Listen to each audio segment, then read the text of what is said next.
Hey guys, I'm Genital Occasion, and today we are playing a game that is, well, this is the demo. This is just the demo. However, it's a game I'm very excited about because it's already the follow-up? God, how to describe it? This is a JRPG, right? But it's a JRPG that's kind of like if in 1999 MORDHEIM came out, but it wasn't a board game, it was a JRPG. I think it would be something like this. I know, it's a weird one. But anyway, these developers, they also made Dread Delusion, which is an amazing, like, first-person, RPG, like, you know, Skyrim or whatever. It's more like Morrowind, I guess, because there's mushrooms everywhere. Kind of like this game. This game is very much in the same style, same sorts of visuals, same sort of surreal nightmarescape. I almost played Dread Delusion on the channel a while back as part of a sort of like, this is a Warhammer game but not a Warhammer game, right? It very much felt like an adventure taking place in the realms of chaos in some corner of the realm where, like, the four chaos gods weren't fighting over it right now, so it's sort of left to its own, like, timeless devices. Is very, very surreal and interesting and weird, and reality didn't quite function correctly. And this game seems to have a lot of those same, like, themes and vibes, and I think that is awesome. So we're gonna play it. Also, it's got that amazing, like, you know, PS1 era graphics, which I adore, and it really adds to the uncanny, like, sort of kind of the weird uncanny horror elements of the game. But yeah, the reason I say it's a bit like MORDHEIM, there's permadeath. It's a JRPG with permadeath. Imagine playing Final Fantasy VII and then Tifa goes down to 0 HP. After the battle it says, oh whoops, Tifa's dead. So it's like that. It's wild. It's a wild concept, and I find that really fun. So we're going to play it. We're going to play the demo. It's been quite a long video. I'm probably just going to do this in one big go. To play the whole demo, because it's, you know, it's a demo. I thought it would be a one-off. I'm not sure if I would do a full series of this on the channel, but it's a game I want to see a lot of support for. I want to see people get behind this developer, because lovely Hell Place just make such awesome stuff. So I want to do my bit to get people to, you know, look at it and go, ooh. So that was my previous game. Unfortunately, I finished the demo. I can't keep playing it, but I really want to keep playing it. We can play on normal difficulty, which is fine. And yeah, let's just get to it. The hanged man kicks, finds foothold, grasps down air. Untying his noose, he steps from the stool to wake his children. Dyfed the Younger, Ode to Entropy, stanza 1.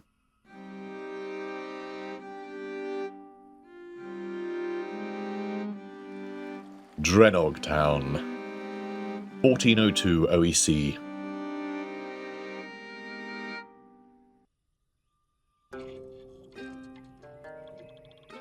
How now, men, women, and aim all?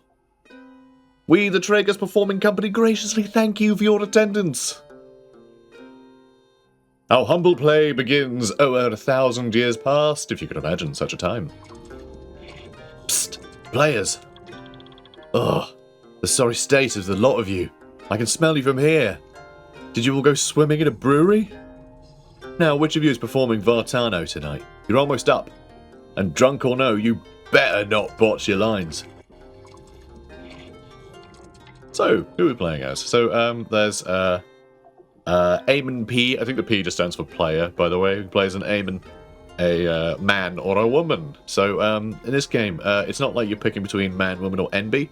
I think the third gender is neither. So I think the where they fit in the universe is that they can't procreate, I think, is the angle there that they're going for, which fits into the themes of, you know, entropy. Like, everything is coming to an end here, slowly, and that includes the ability to reproduce. I think there does seem to be the odd hint of that sprinkled in, but I'm not entirely sure yet. But yeah, I'm going to go with the MB. Like, I'm a guy that has a channel with a girl's name. Like, of course I'm going to go down the middle, aren't I? Are you sure? Yeah, totally. Footsteps I hear. Ah, here comes Vartano, king of all the sorry souls of this wretched land. I take my leave. Your head throbs. You shouldn't have let the others corral you into drinking that 6th pint. Now, what were your lines again?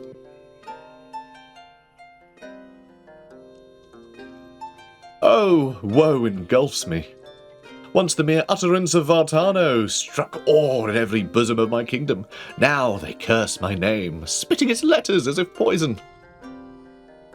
But did I not rule with the finest, the noblest of virtues? Did I not rule with... Shit. You think, what's the noblest, the kingliest virtue? So, by the way, there is a lot of swearing in this. So, you know, I tend not to swear on this channel, but for this one I will, because it's part of the narrative, it's part of the whole, like, you know, oh, me lord, I'm just a commoner. I effing blind, I do. You know, it's that kind of, setting, you know, it's, the dialogue reminds me a lot of Vagrant Story, if you ever played that. Amazing Square Enix, like, action RPG. And obviously it was a PS1 game, so, you know, a lot of similarities with Vagrant Story, I think. Which is fun. Anyway, so yeah, if you're watching with your kids, don't. They probably don't like this anyway. They're like, this looks stupid. It looks like a Minecraft mod. Leave me alone, Dad. I'm gonna go play Fortnite. Do kids still play Fortnite? I have no idea. I bet people who, like, kids who play Fortnite now are in their mid-20s, aren't they? Jesus. Anyway, heart influences courage in battle, reducing chance. You will lose your nerve. So yeah, there is like a courage system. If things start to go badly, your guys can, like... I don't know exactly what they can do, okay? But I know I have had someone, like, switch lanes in combat to try and get away from the enemy, which has been really annoying. So, like, courage does have some interesting impact. Agility, turn speed, so the way initiative works is, you know, the faster your character, the more turns they're going to get, basically. Hit rate and evasion, or grit, which is physical resilience, health, and resistance certain status effects. Let's go with, I'm going to go with agile mind, I think. We're going to go with agility. So yeah, this whole trying to figure out what the play is our character creation. So, did I not rule with an agile mind, outwitting all who threatened us? Agility increased slightly. So it's sort of your character creation, like, you know, sort of choosing your class, sort of. You're free to level up whatever stat you want. It's kind of like Dark Souls in that regard. You know, different loadouts will suit different builds, but you can build however you like. You know, you choose your starting bonuses, but it doesn't mean you can just, like, you can just ignore them and level up everything else later on if you decide you want to go a different direction. So it's, you know, you're pretty free to do what you want with your characters. I will admit, mayhaps my studies distracted me. Mayhaps, with my eyes averted, the rot set in. Your Majesty, the rebels are at thy palace gates. Ah, to think, a king must bear arms against his own people. Well, so be it. Squire, bring me my... Damn, what weapon was it again? So, sword and shield. I'm gonna go sword and board. I think it'll help. Yeah, thinking about the characters we're going to get and what they tend to start with. I don't know if it is, I don't know if the other characters you meet change. I don't know if there's any, like, randomization there. I have no idea yet, but I guess we'll find out. Melee increased. Now, throw open the gates. I will greet my subjects with manners most pertinent on this wildest of nights. Mark these words. In terror they will howl the name Vartano. This player of Vartano is surely something. They shake and sway with pure passion for the material. If it's the same player I saw at the Hog's Tavern earlier, it is not passion that does it. Begging your pardon, sir, but an urgent report from the gates. Fighting's broken out, but with who, we're not sure. Probably just drunkards starting trouble again. You two, with me. Now we can move on the field map, and we can press A or X. I'm using a PlayStation controller. The game doesn't realise this. Whatever, it's fine.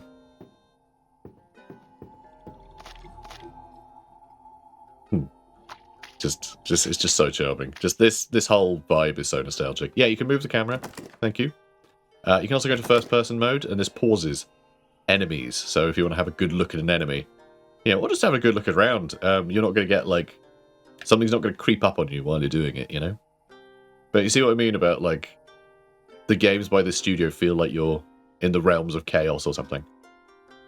You know? Some quiet corner of the realms of chaos.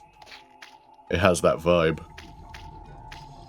So, this thing, here, we're going to respawn from here if we die. Because, yeah, I know I did say permadeath. You roll for injuries when people are wiped out, so they could die. Your main character will never die. They will always respawn, but they could respawn and all of their party members are dead. So, there's a bit of a problem over here. There's some jiggly men.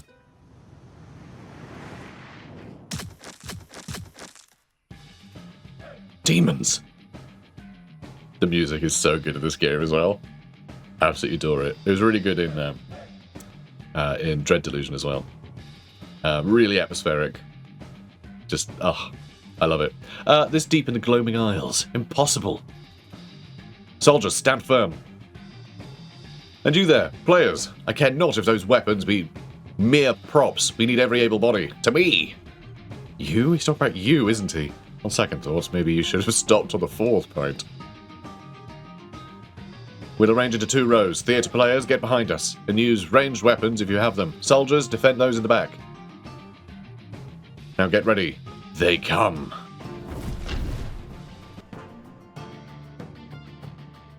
How awesome. How awesome is that music? It's got this like insane gothic thing, but it's like an electric. It's just beautiful. It's beautiful. I love it. I love it. Just games like this to me are just like the style is impeccable, you know. Tutorial note: rows. So yeah, we have front and back. People in the back can't be attacked if there's stuff in the front by like melee weapons, but some weapons can reach the back row. So you know, if you've got a crossbow or something, you can shoot whoever. I think you do also get a like higher evasion or something if you're in the back row as well. I think it is harder to hit people in the back row if there are people in the front, regardless of what you're using, I think. With certain weapons, at least, it seems to be the case. But anyway, so we have some Draenog Knights. So we're just called the player, which obviously is very fun because they are a player, right? They perform in plays, but also it's us, it's the player, right? I kind of hope that we can give them a name at some point. In the demo, that doesn't seem to be the case. But also, like, there is a sort of, you know, poeticism to them just being called the player. So, you know, it's kind of fun. But yeah, I kind of wish we'd give them a name at some point. Maybe we can. So we do have weapon skills as well. So I guess I'm going to attack him with a stun strike, demon congealment. So you'll see there is actually a chance to hit, which is technically in JRPGs, but usually is sort of ignored in JRPGs. Like, largely, it's not an important stat, it's just you have like a 1 in 100 chance of missing, pretty much. It's usually just like to add a little bit of drama from time to time, but generally, when you attack an enemy, you hit it, you know? A protected character in the back row cannot use normal melee attacks, only ranged weapons, spells, and spears. Spears can be used from the back as well, which is nice because it means you can have like, you can kind of make a bit of a phalanx, which is fun. And I can't reach anything because I'm stuck in the back, so I just have to, that Tragus actor just has to hang out in the back. When a character is knocked out in combat, there is a chance they will permanently die. The fate of knocked out characters will be revealed at the end of battle. Also, what's quite fun, if you notice the back row, all the actors, they are the different options for who you could have picked as your starting character. So, like, they all sort of exist, which is kind of cool. So yeah, when they're knocked out, there's a chance they can permanently die. Or they could end up with an injury. So if they end up with an injury, you can get a doctor to heal it, but in this, like, 2-hour-ish demo, I've not found a doctor. So I think they're pretty hard to come by, but I did have an injury. I just had to live with it, which is kind of cool. Kind of like that. The player is the only character who cannot permanently die. Too right. Another Draenog soldier gets to attack. Rawr. You can also reposition. So you can move from the back row to the front. Ranged weapons can be fired, even when the character is protected. So, you know, in the back row with the front row still going. You can even target protected enemies. So we can do a piercing shot, maybe? You know, increased accuracy. So you'll notice it says speed slow, right? So different attacks, and you can use items for very, like, quick, but they'll change the speed. You you know, they all have different speeds, so it'll change your initiative a lot. So the slower the action you do, the later it'll be that you get to do another action, which I think is, a cool way to do it. Also, I think certain weapons have different speeds as well. Well, he's very broken. Characters may perform one action per turn. Each action will increase the turn delay. Yeah, which will change depending on the thing I just said, but probably more succinctly. I am going to target a specific body part. You can attack specific body parts. If I get rid of its arm, then it might not be able to attack me anymore. If I get rid of its head, it might not be able to see. So it might have like worse accuracy. Like there's a bunch of different status effects basically that can occur, but it's harder to hit, you know, specific body parts than it is to attack broadly. So if you just want to do damage to something, just attack it normally. If you want to prevent it from having some kind of, functionality, then yeah, target specifics, which is very cool. And also feels a bit like something like Vagrant Story as well. Or I guess Fallout, you know, things like that, kind of like VATS. Can enable more detailed tactical overlay, which it'll give you a dice rolls, so you can cycle through different visuals, which is nice. I like that. So it does show you your dice, and yeah, it's very kind of Dungeons and Dragons-y. It shows a D20 up there, but it's actually rolling a D100 because it's, you know, a percent. Yeah, it's rolling a percentile dice, but also like damage will be dependent on dice rolls too. So it's fun that it shows all this. So I like it. You also get a bird's eye view of the battlefield. But I kind of like the camera from the back. I don't see why you'd ever do that, really. So, what do I want to do? Well, you're just going to pass, apparently. I can't change your position. And we're screwed. Ah, I goofed. After feeling like every bone in your body was crushed, there was only the briefest of agonies before all light, sound, and sensation drained from your world. How long did you linger in darkness, in silence? A moment? An eternity? You cannot say. The sand runs thin. There is no time. The voice punctuates your silence. It is the first time you have heard for a long time. Maybe the first voice you have ever heard. Ah, what feeble pickings are these, and the winds are weak. I'm losing sight. So be it. You'll have to do.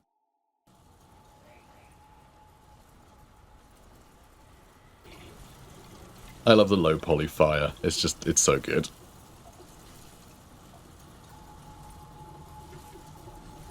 The Traeger's Company Journal, the prized possession of your troupe. You should take this back to Kuvus, where your troupe called home. You now have the troupe journal. Press Y to access it. We have a menu, is all it's saying, really. You can look at your party and other bits and bobs. You know, equipment, all the rest of it. It's your classic JRPG menu. So, you know. Boop. I do love that it's, the journal is like a triptych. It's very, very cool. This is your journal. Anytime you have a single selected party member. Yep. And, yeah, when you go through various pages, it'll be for that guy. So, yeah, you can press L and R to swap party members. We don't have any. Well, we have one. We have the player. But, yeah, you can go into your inventory. There's medicinal moss. I might hold off on using any of that for a while, because I kind of want to have our party wiped out at some point. Which I know sounds silly. It's our equipment page, so weapons, armor, accessories. So you have weapon. So you have left and right hand, head, body, and 2 accessory slots, which is early Final Fantasies. That tended to be the layout for that, which is fun. After equipping your characters, make sure to go to the formation page. Oh yeah, so you can see here. It'll show our like damage and things. Here. So, Militia Shield you can actually attack with, apparently. There's a block rate of 15%, and the ability Defend, which will buff all of your defensive stats. But here you can see 6 to 11 damage for the Rusty Sword, and it has one armor break and 1 armor pierce. So it can chip off armor every attack, and it always pierces a little as well. So those stats will be more important. We'll get a mace at some point. That'll have like way better break, but no pierce. So, like, you know, you have to sort of weigh up the different, you know, the different effects there. Do you want to, like, whittle down the armor of something or just attack them with armor-piercing stuff? You know, how do you want to play? You know, what are you against? What do you want to equip for what you're up against? there's stuff to consider. We found 10 coins. The coins are just any old little, you know, little thing that you can find. The Forlorn Grave. Here, under a simple shrine to the mummer, lies a hopeless grave. In these troubled times, few can achieve a place in a soul garden when they pass, but in fear of a dark death, their families bury them with the old rituals all the same. So, we're going to respawn there. If we die. So, yeah, this door we can't open yet. It does not open from this side. Very Dark Souls sort of game design, which is fun. There's some kind of barren over here. And the art is amazing. I love the illustration so much. So we'll get this a lot of the time when we're in conversation with people. Or in any like events like this. It'll often give you a really characterful illustration. It really is superb. I really love them. Although this guy looks like someone drew a penis on him, which I think is very rude. It's probably why he's so mad. The demon silhouetted before you twitches wrongly. Cuts and abrasions line its flesh, with bones protruding from lumps of clotted blood. It licks its lips. Missed one, have we?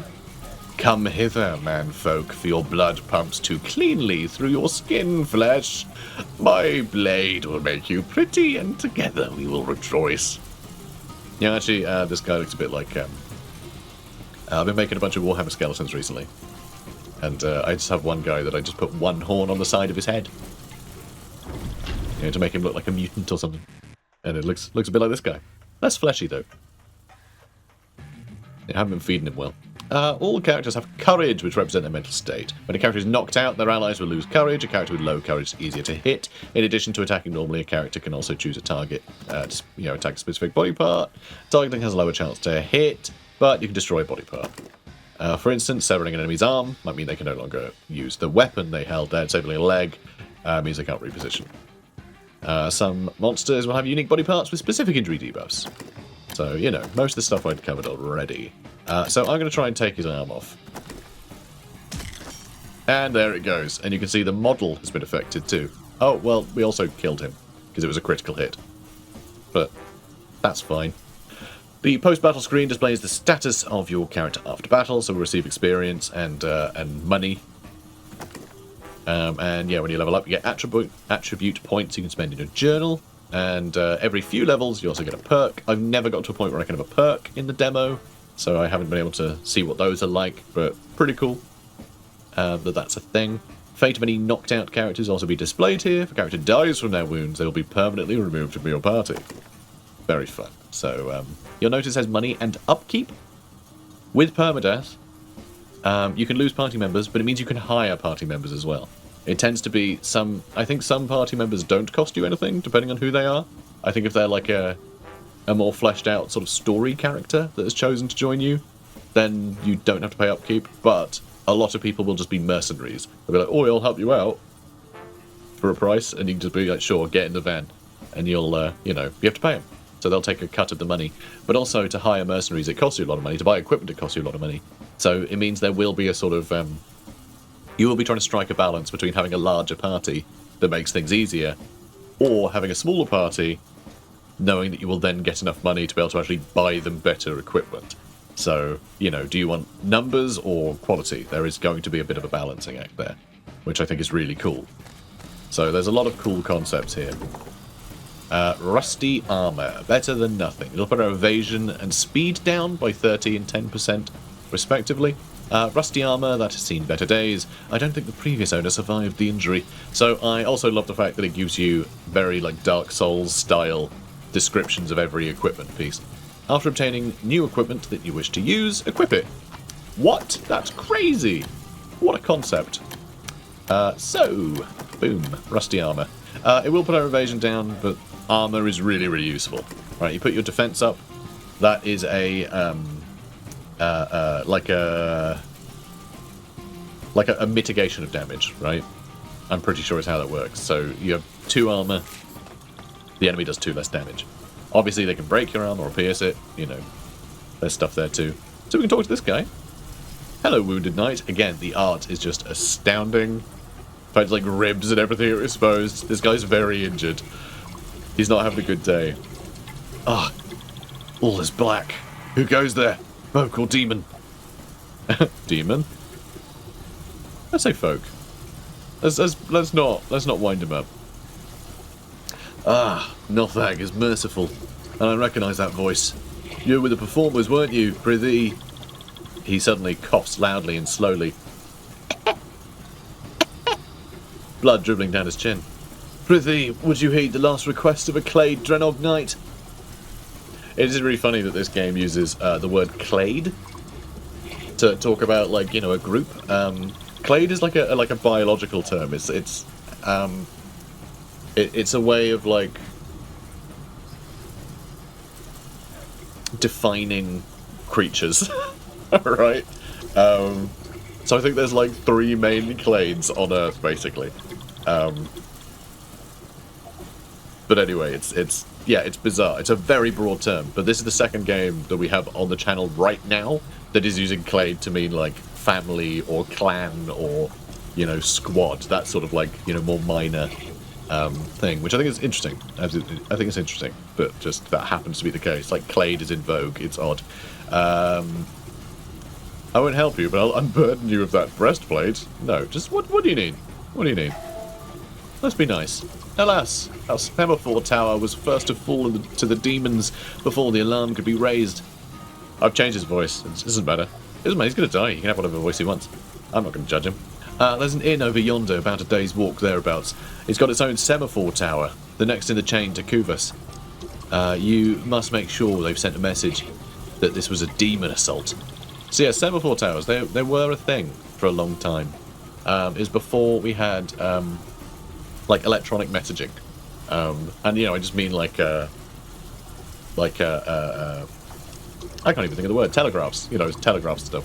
Before then, we had semaphore towers, which is sort of an upgrade over, like, lighting a beacon. Because rather than having a bunch of, like, towers in range of each other that would just light a fire and the next one would light a fire, it'd be a semaphore tower, so it would use flags, which would have predetermined meanings.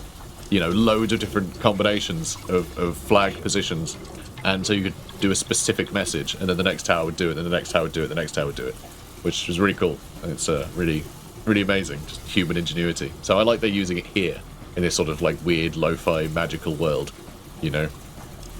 It's cool.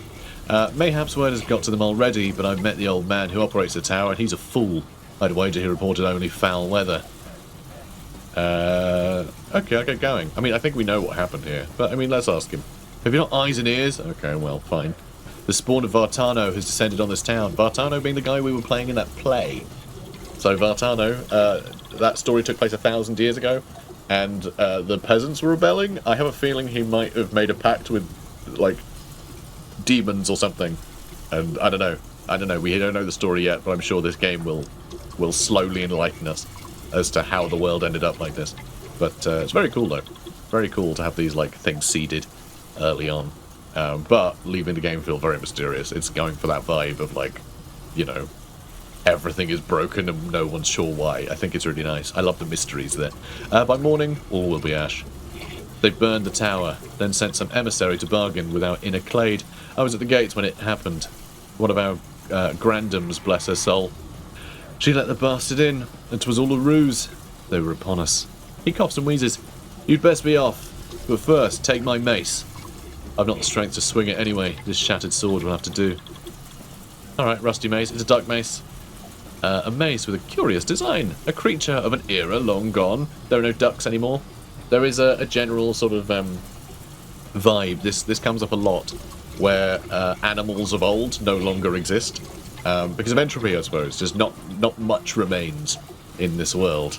And so a lot of items are just this, like, curiosity. Which I think is really cool. I think it's really, again, really cool vibe. Very Dark Soulsy. I like it. But also, Realms of Chaosy. It has that Warhammer vibe, you know? Like, what makes it into the realm of chaos? You know, what do people remember in that timeless dimension? It still feels very much like it is that, you know, is channeling that kind of vibe, which I really enjoy, obviously. Now leave me to my fate. I won't see my ancestors, but I've done them proud. Alright then. I'm having this. More medicinal moss. Again, I think I am going to leave it for now. I think I'm going to leave it for now. hang on, should I have another party member by now? So sometimes the game will just take the camera from you to like show you, you know, the state of things. I think that's really cool. It's really nice. Okay, so if you enter an enemy's line of sight, it will chase you. But if you approach an enemy from behind, it will take a moment to notice you, even if you're running. This means it's possible to avoid encounters. So yeah, you can stab them. Striking an unaware enemy will give you an advantage.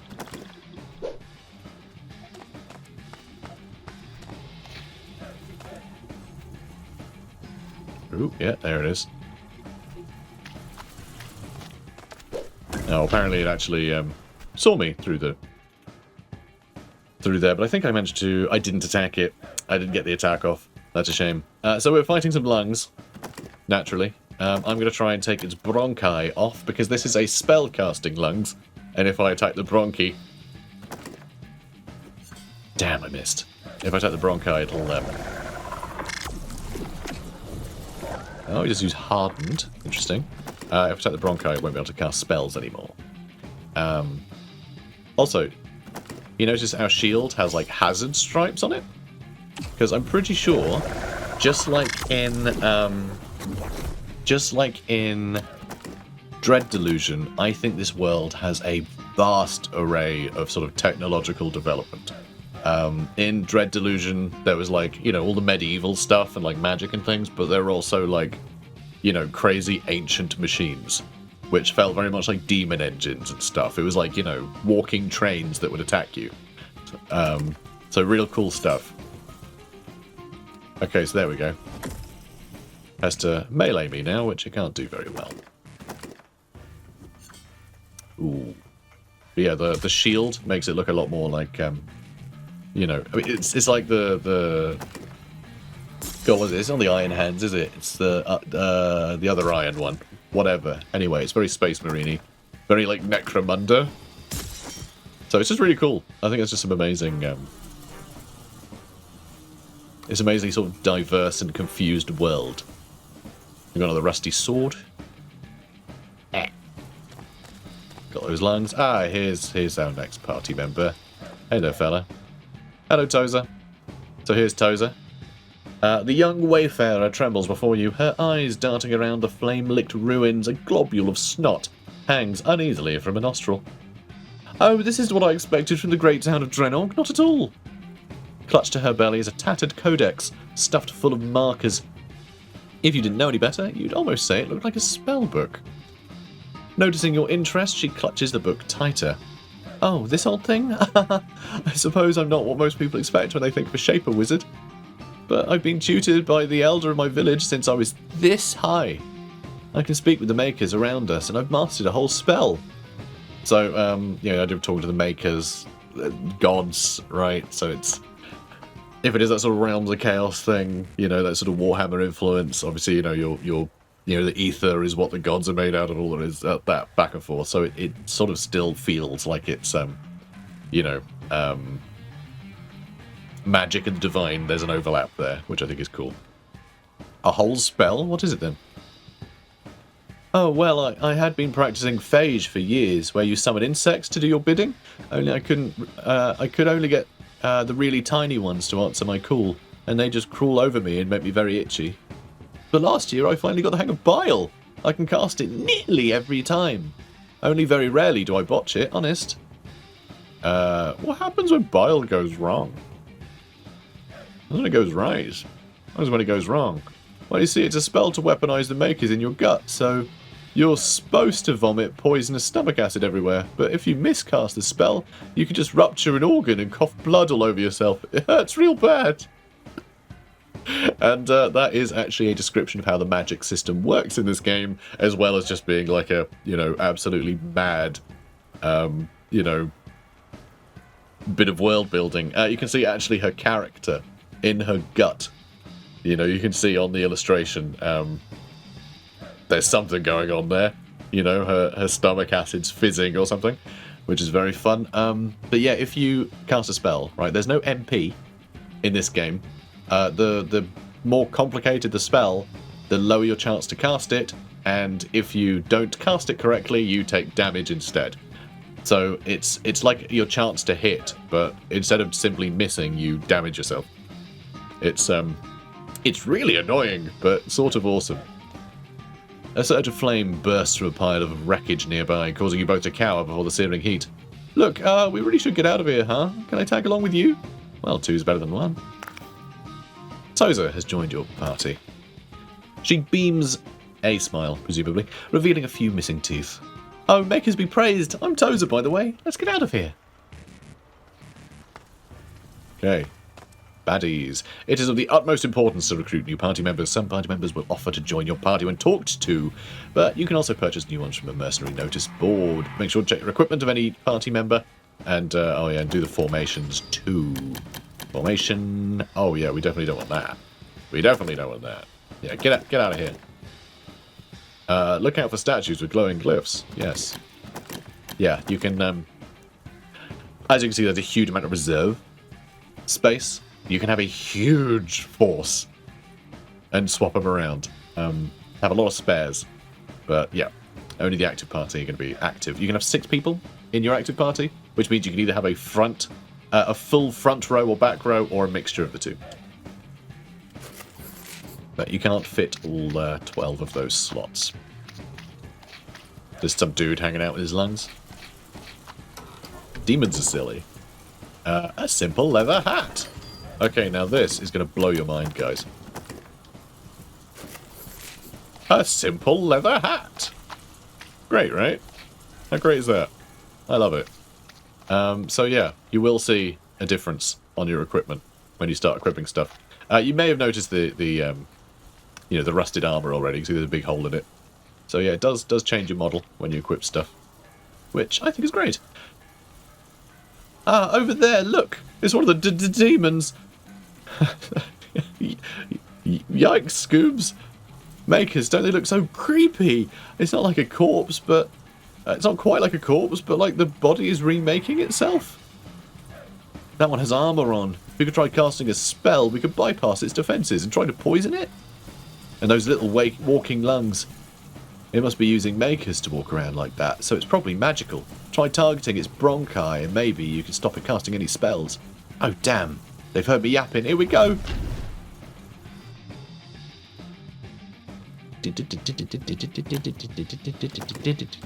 Alright, so we're going to target the demon lungs. There we go. Shaping spells and channeling spells can be cast like ranged weapons from the back row. Exceptionally powerful, but they can miscast, causing damage. We only have a codex spellcasting item, which means we can only cast shaping spells. The other items for other kinds of spells. When you find or purchase a new spell, it will become available for all casters in your party. Finally, if a party member gains certain perks, such as Shaper, Wizard, or Overcast, the spells available to them will become more powerful. Be sure to check the abilities journal for more. So, magic, bile, armored demon. And we cast it. It's a critical hit, and he's now poisoned. Those lungs just kicked us in the groin. Okay. I'm going to attack demon lungs again, I think. Or do I want to make sure that I get a... Okay, I don't think we need the greatly increased accuracy. Okay, I'll use some magic. Nice. Nice. Didn't do much damage that time, though. Wasn't a critical hit. Ooh. We're taking some damage here. Which I am not happy about. Oh, hang on. What was the button? There we go. I want to see the, yeah, I want to see the turn order better on the side. Quite tempted to attack the demon, but I don't know how little damage I'll do. So yeah, I'm going to keep attacking. KO. Now, Toza, don't mess this up. Please, please, don't mess this up. Nice. During the, my first run through the demo, I did a bad job. I kept rolling so badly. Every time I cast a spell, he was damaging himself. Even though it was always about 80% chance, I swear it was like 50-50. So I was expecting to be as unlucky this time, but apparently luck is on our side. Note you must pay your mercenaries any money received from battle, significantly reduced by the number of active party members you have, slightly reduced by the number of reserve party members. Characters won't leave your party if you run out of money, but you will be very poor, which I think is great. A great way to balance it. You don't have to worry about them abandoning you, but you're not going to be able to like afford anything. If you know, if your expenses outweigh the money you're getting in.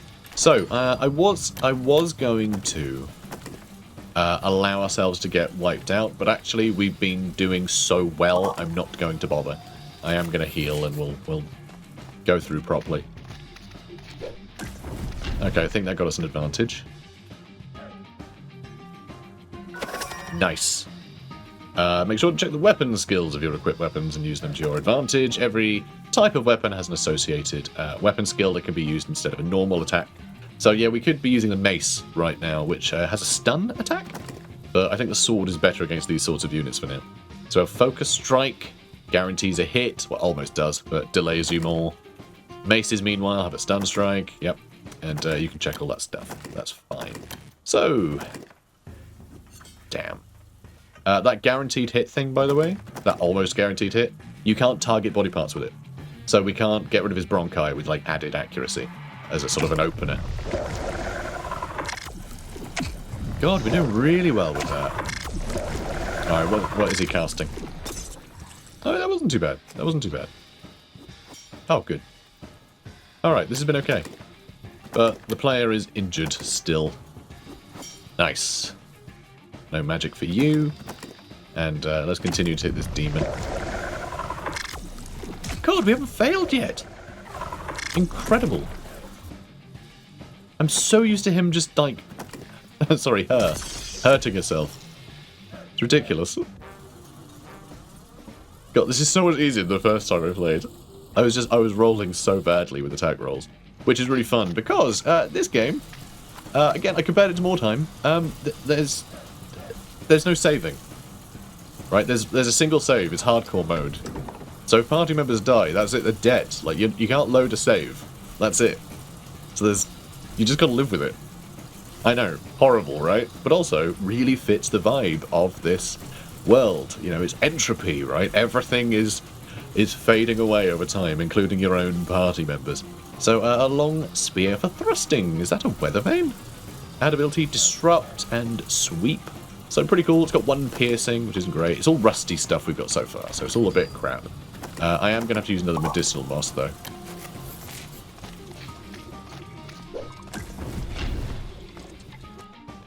Yeah, you got to get used to the timing of attacking. Like on the world map, it's a little squiffy. I'm going to try and take his arm off. Excellent. Excellent news. You know what? I'm gonna keep attacking, even though we might damage ourselves. We still haven't failed. That's crazy. And look, he can hit us with his little stub. Aww. Silly demon. Yeah, I love the fact you can lop off limbs and stuff.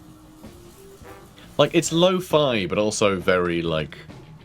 The fact that it's lo-fi allows them to put in a lot of interesting mechanics, like, you know, that used to be pretty uncommon, but were always really nice to see. Like, you know, equipping new equipment would change your model. Stuff like that was always like, you know, it never happened in JRPGs. It's never a thing that happened. Who on earth are you? Oh, no, I do remember this guy.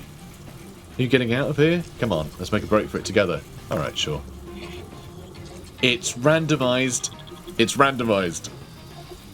This isn't the person who I recruited last time. In this position. It's why I didn't recognize him. So they do randomize this game, which is really cool. So you don't know who you're going to end up with. If we get a fight with any demons, try to run, okay? They did say that, though, last time. But that's awesome.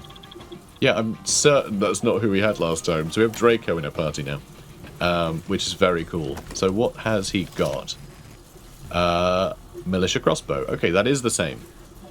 Had before, but it's different. Yeah, that's just really cool. I love that there is some...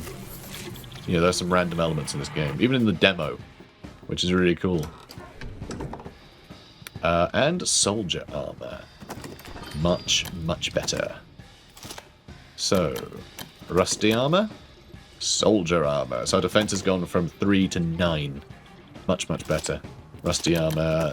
Let's give you rusty armor as well. I put your evasion speed down. I'm thinking speed. If he's got a crossbow, you might want him to shoot more often. But I think I'll take the 10% for the chance of less damage. And this is our starting area, which I'm not sure we really want to be in anymore. Let's be honest. It's a bit grim. What's really interesting as well, all of the buildings have these like giant furnaces, or at least like a lot of them have these huge furnaces attached to them, which I find is really interesting. Like these giant like external boilers, like see, they're everywhere. And you know, that's a really interesting part of the world building, that they have these sort of, you know, quite unique extras. Like, why do the buildings all need these giant furnaces? I don't know. Remember, Entropy auto-saves your progress. If you quit the game, you'll respawn at the last shrine you visited. There's no game over in Entropy, but your mercenaries can die permanently. So yeah, you can end up just fighting with your one person, which technically, if you're getting a lot of extra money, you can then go to a mercenary board and hire a bunch more mercenaries. You know, you can get that money quicker, so I guess you can go to an area that you know you're capable of fighting a lot of, and you could grind your way back up, but that sounds awful, so, you know, sounds pretty punishing. We need to fight this guy now. Hello. And, yep, looks absolutely, insane. He is, you could argue, possibly,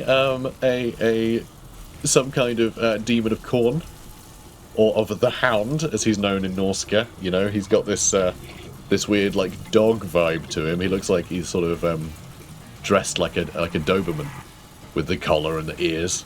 Fun, isn't it? So yeah, you can see the Warhammer influences. Even that, like, gut plate that he's got on with the face on it looks straight out of, like, an Orcs and Goblins army, which is really cool. Anyway, an imposing stranger in charcoal black armor approaches you. Charcoal black armor. Approaches you. In the flickers of flame, you struggle to make out the figure when his booming voice pins you to the ground. What's this? A rodent scurrying from the flames? Ah, but we recognize this one. You performed a play earlier this eve. We watched and listened from beyond the walls. We are not so dissimilar, for my kind know how to strut and fret upon a stage. The figure gestures at the surrounding carnage. You could call this a performance of our own. Pray tell, do you like it? I'm nothing like you, demon. Can't we work something out? Or if this is a performance, the playwright's at us. Oh, I couldn't agree more. All sound and fury, signifying nothing. Just as we like it. And doing voices, my throat is quite sore now, and I need to drink a cup of tea. Yum yum. Yum yum yum. Let's attack someone. Piercing shot on the mysterious figure. I think we want to focus him down with magic and crossbows. So yeah, the piercing shot attack me fully. They can fully pierce armor, but with lower accuracy and longer turn delay. So it's a gamble. Worth it. Worth it. All right, let's chop his arm off. Nice. So yeah, I do wonder. Jesus, you fluky sod. So I do wonder with this game, because you do seem to get like random characters, but also that guy had a crossbow last time, but I picked sword and board last time. So I do wonder if they always just have the... I mean, Tozer seems like a proper character, you know? Like with like backstory and stuff. So I wonder if they're always a spellcaster, even if you are a spellcaster. But like, I don't know, I wonder if Draco changes. Well, he's not always called Draco, he's not always that person. But still. Alright, let's go for the mysterious figure. I'm probably going to have to heal Draco. But right now, the player is going to take all the hits. And they have a lot of armor for the enemy to get through, so... medicinal moss, you can see in the initiative tracker in the top left. He's going to go really quickly, again, if he does this. So, you know, using items, it's quite quick. So you don't have to, like, lose a whole turn, if you know what I mean. It just delays you for a little while, and then you get back to attacking.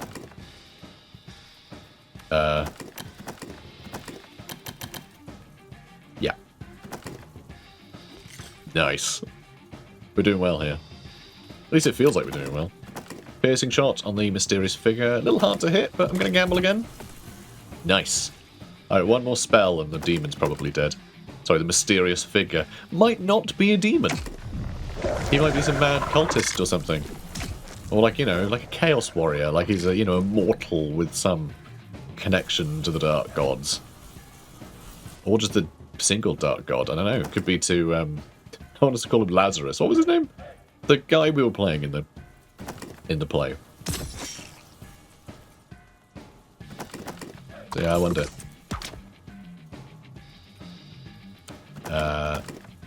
Yeah, alright. You gotta fail this time, surely. Nope, still haven't failed. Tozer is so lucky today. It's like playing a different game, honestly. Like, I had Tozer miscasting, like I said, like 50% of the time. So I was always ending up, like, battles were lasting so much longer. So I was taking so much more damage. So, this is the end. Out, out. Grief candle. Eh. I assume he went eh when he fell over. So I had explored all around the back and there's nothing. But there is a chest here though. More coin. I just love that it's just scraps of whatever. Like one of those even looks like lizardman currency, you know? It's really fun. It's just a bit of whatever. Any little valuable scrap of metal. You know, it could just be that, like, each area has its own currency, and that's sort of, you know, it representing that. I think that was a thing in Dread Delusion, actually. I think there were region-specific currencies, but I might be going mad. But, yeah, I don't know, it was quirky as hell. Here lies Simple Shrine, so yeah, same as before, it's another one of those shrines. This will just set our respawn point, basically. I love the little candles on top of it as well. They look great. I love the art style of this. And yeah, when you see these little glyphs, these are things that only our character can see. But also they are like, they're almost like UI elements, basically. So this indicates that we'll go back onto the world map. I say back onto it.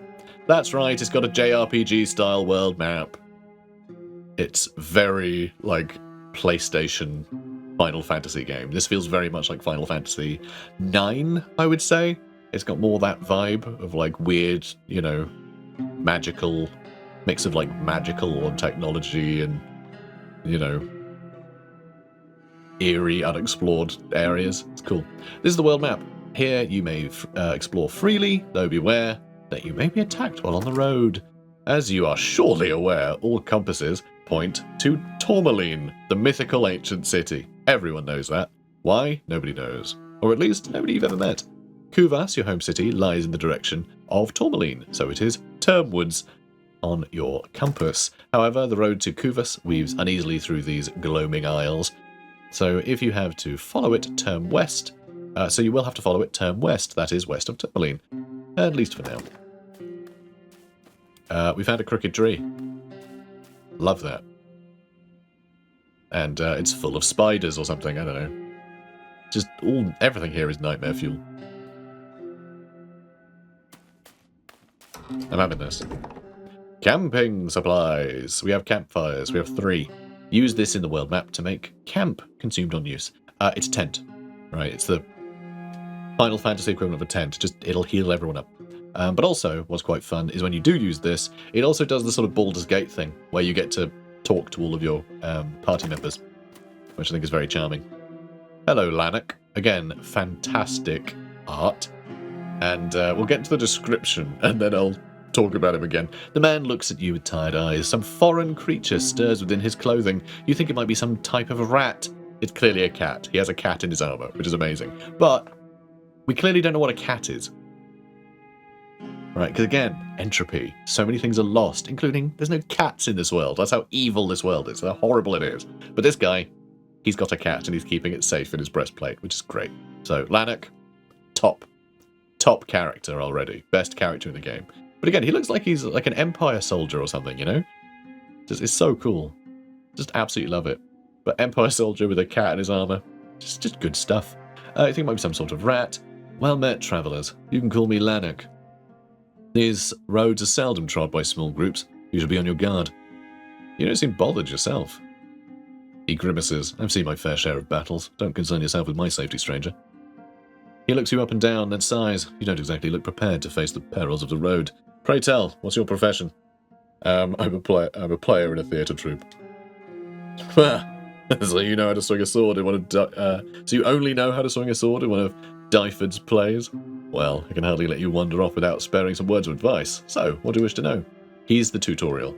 You can ask him specifics about stuff, which we don't really need, but let's ask for directions. You've got a compass, yes? Well, where are you headed? Need to return to Kuvus. Or I need help understanding this damn compass. I'm looking for a place to rest and buy supplies. Well, you're in luck. The Blind Bat Inn lies about a day's journey torn west down the road. It's run by Yaltag, who is a kind soul. I'm sure many who fled the carnage at Draenog are already seeking refuge there. Whatever you do, just don't stray too far west of the road. That way lies a bad place. And anyway, the Tragus gate is locked shut. Need to get to Kuvus. Objective. So you're homeward bound, eh? Well, you're a ways away, so it'll be quite the trek. At least it's easy to get your bearings from this place. Kuvus is tornwards from here, so if you just have to follow the big arrow on your compass.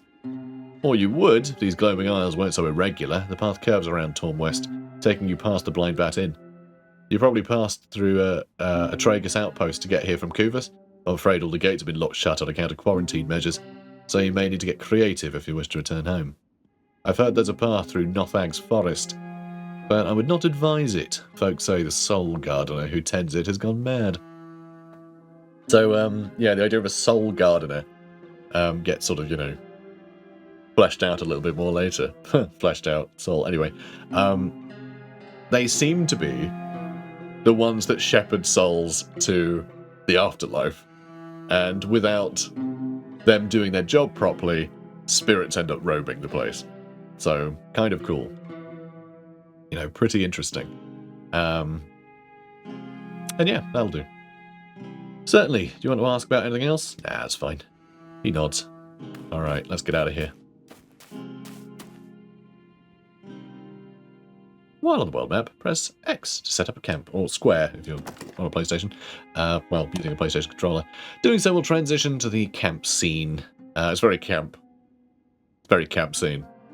Heal your party, though more serious injuries may require a doctor. So yeah, if you go down to 0 HP and rolls an injury test, you can end up with an injury. Doctors required for that. I don't know if there are any doctors in the demo. You may also speak with your current party members while at camp. You need camp supplies to set up camp. Make sure you purchase these from a shop if you're running low. In all the years of travelling with the troupe, you've seen your share of strange and frightening weather, yet out here in the wild it never comes when you can expect it. The rain starts suddenly, then it brings terror. Heavy drops are hitting your head, your head, your shoulders, the palm of your hand. Looking closely, you realise that the sky is raining down. Teeth. Teeth that stop being teeth if you try to look at them too closely, and then you are no longer able to give them a proper description at all. Seek shelter. You seek refuge from the cruel elements under the nearby forest's cover. The piercing wind drives you further and further, the thunderstorm gases refusing to leave your lungs. At last, exhausted and befuddled, you find yourself safe and far enough from the storm to collapse in the darkness and find sleep. When your party wakes, you realise you stumbled upon a recently abandoned camp. Strangely, there's no sign of struggle and plenty of food has been left to rot. You try not to think about it too much and gather some useful supplies before heading off. Camp supplies gained. Nice. So, yeah, occasionally there'll just be like little things on the map like this that sort of look interesting. Run into them, see what happens. Seems to be a tower over there of some kind. That, obviously. Do you mean that looks very sort of technological, doesn't it? In some regards. Or skeletal as well. It's very odd. So here we are. At a gate. And this guy's got a dog, but the dogs are all wrong here. As you can see. Draenog's soldier. The guard outstretches a hand as you approach. Not one step further, you lot. The Draenog gate is closed on account of the quarantine. Must be some way to get through. Only those with passage humours can pass. A special type of germ that you can get by drinking passage scob. Diplomats and high-flying folk from Kuvus might have it, but not you lot. Okay. source through this gate, anyway. Any folk will tell you, there's nothing but rusted junk beyond these walls. All the old clades fell to war or famine, and the scrap mines either dried up or deemed too dangerous. Few pass through here now. Interesting. Alright, well, I guess we'll be off then. Aye, and don't bother coming back unless you got passage humours sloshing in your guts. So instead of a pass with, like, you know, like an ID, you know, like a piece of paper to say you have permission or something. No, you have to drink permission, and they can read your humours. Which is amazing. Absolutely insane. Absolutely insane world. Also, he's talking about the scrap mines, which makes me think that that tower over there is something like technologically advanced. And, you know, what with all entropy and everything, people have forgotten how to make anything like that anymore. And so they just scavenge what they can from it. But, yeah. So it's cool. There's a lot of really interesting, like, you know, classic kind of JRPG vibes of, like, ancient technology, that sort of thing. Here's the Blind Bat Inn. So we're going to visit the Blind Bat Inn, naturally. The Blind Bat Inn. So one thing I didn't do when I first went through here, I didn't go around the back and visit the semaphore tower. I didn't do that. I should have done. I didn't realise it was there. I sort of forgot to look for it here. The young Eamon stands uneasy. As their sullen eyes meet yours, they scratch underneath their ill-fitting cuirass. So this is another one of the, like, proper characters that seems to have, like, you know, story and things. They're the same every time. And also they look like, oh, I've forgotten his name. I forgot his name. Who's the guy from Stone Roses? Anyway, he looks like he looks like the guy from Stone Roses. Tally-o, wayfarer. Dost thee come from Draenog, perchance? Yes, the place smoulders in ruin. They gulp. So the rumours are true. I had sought to travel there, for I'd heard talk of demon sightings, and I am a hunter by trade. They call me Selgar. I'm technically a Strigoi hunter. So Strigoi, again, you know, you're like, ooh, Warhammer influence there. Sort of not. Strigoi is a Romanian vampire, basically. It's the vampires from Romanian mythology, which is why in Warhammer you got the Strigony folk, which are the sort of refugees from the kingdom of Strigoi, you know, that fell to an orc war and was run by vampires. So the Strigony folk are basically like the Romany, you know, traveling folk in Warhammer. So it's the same thing. Just, you know, a lot of the traveling folk are from you know, they're Romany travelers, right, from Romania. So that's the connection anyway. So, but he's a Strigoi hunter. So he's a vampire hunter basically. Yeah, Romanian, which gives it more of a grimdark vibe to it, I think. Since the mythical beasts are long extinct in these lands, other prey must suffice, but mostly rodents, if I'm honest. You're a Strigoi hunter. Last the Selger line. My pa would throw a fit. Me, last the Strigoi hunters, a lad who's never even seen one of the beasts, and an Eamon to boot. They are wicked things. So I think that's the implication there, I think, is if they're an Eamon, then they're the last of the line, and they always will be, right? That's why I'm thinking, like, I think they're... It's not that they're like an NB, it's that they're genderless. Well, sexless, I guess. So they're, yeah, I think that's an interesting facet, just to have, like, you know, humanity is hitting these dead ends in a sort of interesting way, in like a physical way. So yeah. Anyway, that's what I figure. They feast upon human flesh and can be killed solely by beheading. Only a Strigoi has not been seen in the Gloaming Isles since my father slew the beast of Barren before I was born. Many assume they are but a myth. As thee can imagine, 'tis trying times for a hunter of an extinct breed. You could say that trying to make money would be... I'm trying to make a joke about Fool's Gold because it's the only Stone Roses track I can think of. But, you know, I'll let you guys make the joke, all right? I don't know why I have to put in all the work. I need to get to Kuvus. Do you know the way? Well, I came through the gate to Kuvus, which sits next to the Nothog's forest, only I've heard they locked it tight on account of quarantine. So maybe the only way to Kuvus might be cutting through Nothog's forest itself, though that's a dangerous route full of peril. If you want to risk it, it's torn east on a compass. Alright, farewell. Before thee departs, would thee consider maybe taking me on thine travels? I'm destitute, see? I only got this fool's gold, not real gold, but as long as I can take my share of the coin like any merc, I can lend my sword to thine entourage. Yeah, right. Seljair has joined us. Selgar? Seljair? Selgair. Seljair. Selgar. They grin weakly. Many thanks, Wayfarer. I won't let you down. And we have another shrine here. And also you'll notice there's a shrine up there. That's the one that lets you swap your party members around. So this is interesting. And the technology they've used here is also very interesting. You see this this head up here. This is a demon that they've trapped and hung up. They've obviously chopped off its body, so it's just a head. But you notice it's swaying, like all these guys are. And I think it's because how they did this is they actually just have a full character model stood there.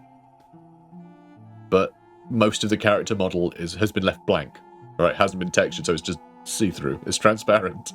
So for the top still has the characters, right?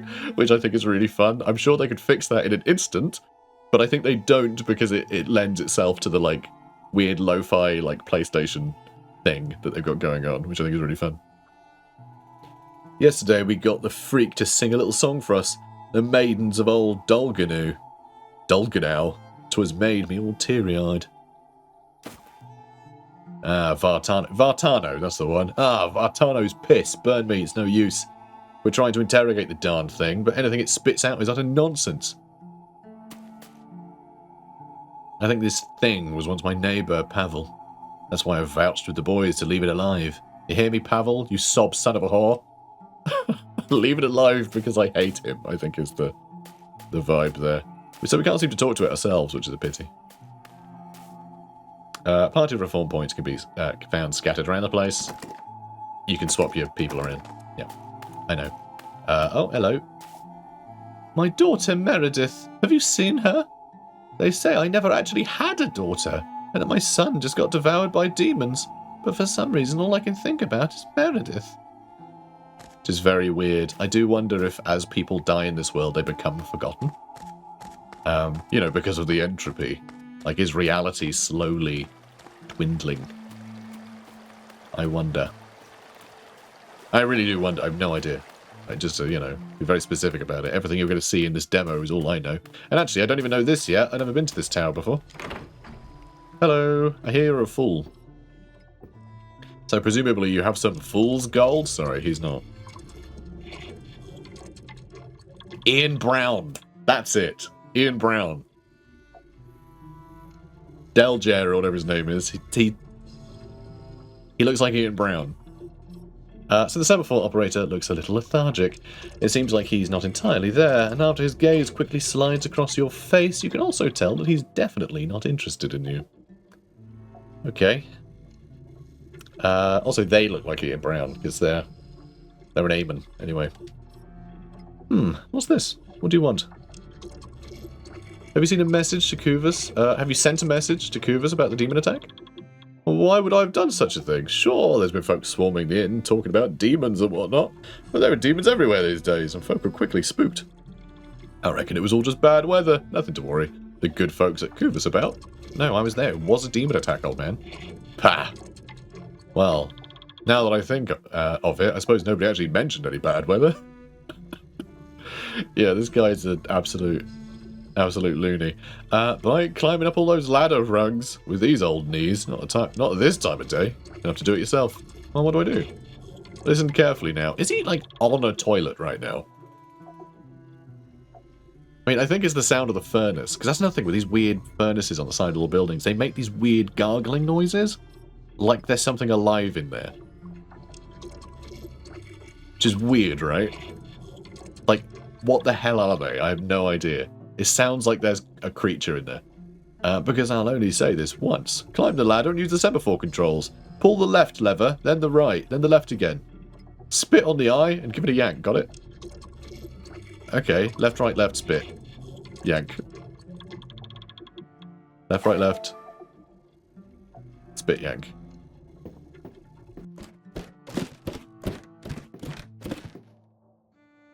You find an old contraption of some sort. It seems connected to the semaphore mechanism.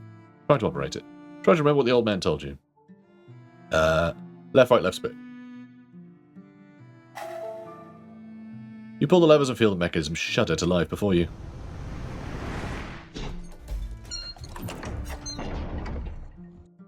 God, how cool is that? The fact you have to... Hang on a minute.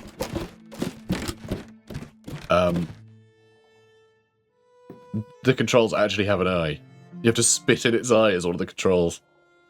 I thought maybe that was like a metaphor. But no, it's just straight up like modelled after face. It's so weird. I love this game. It's so strange.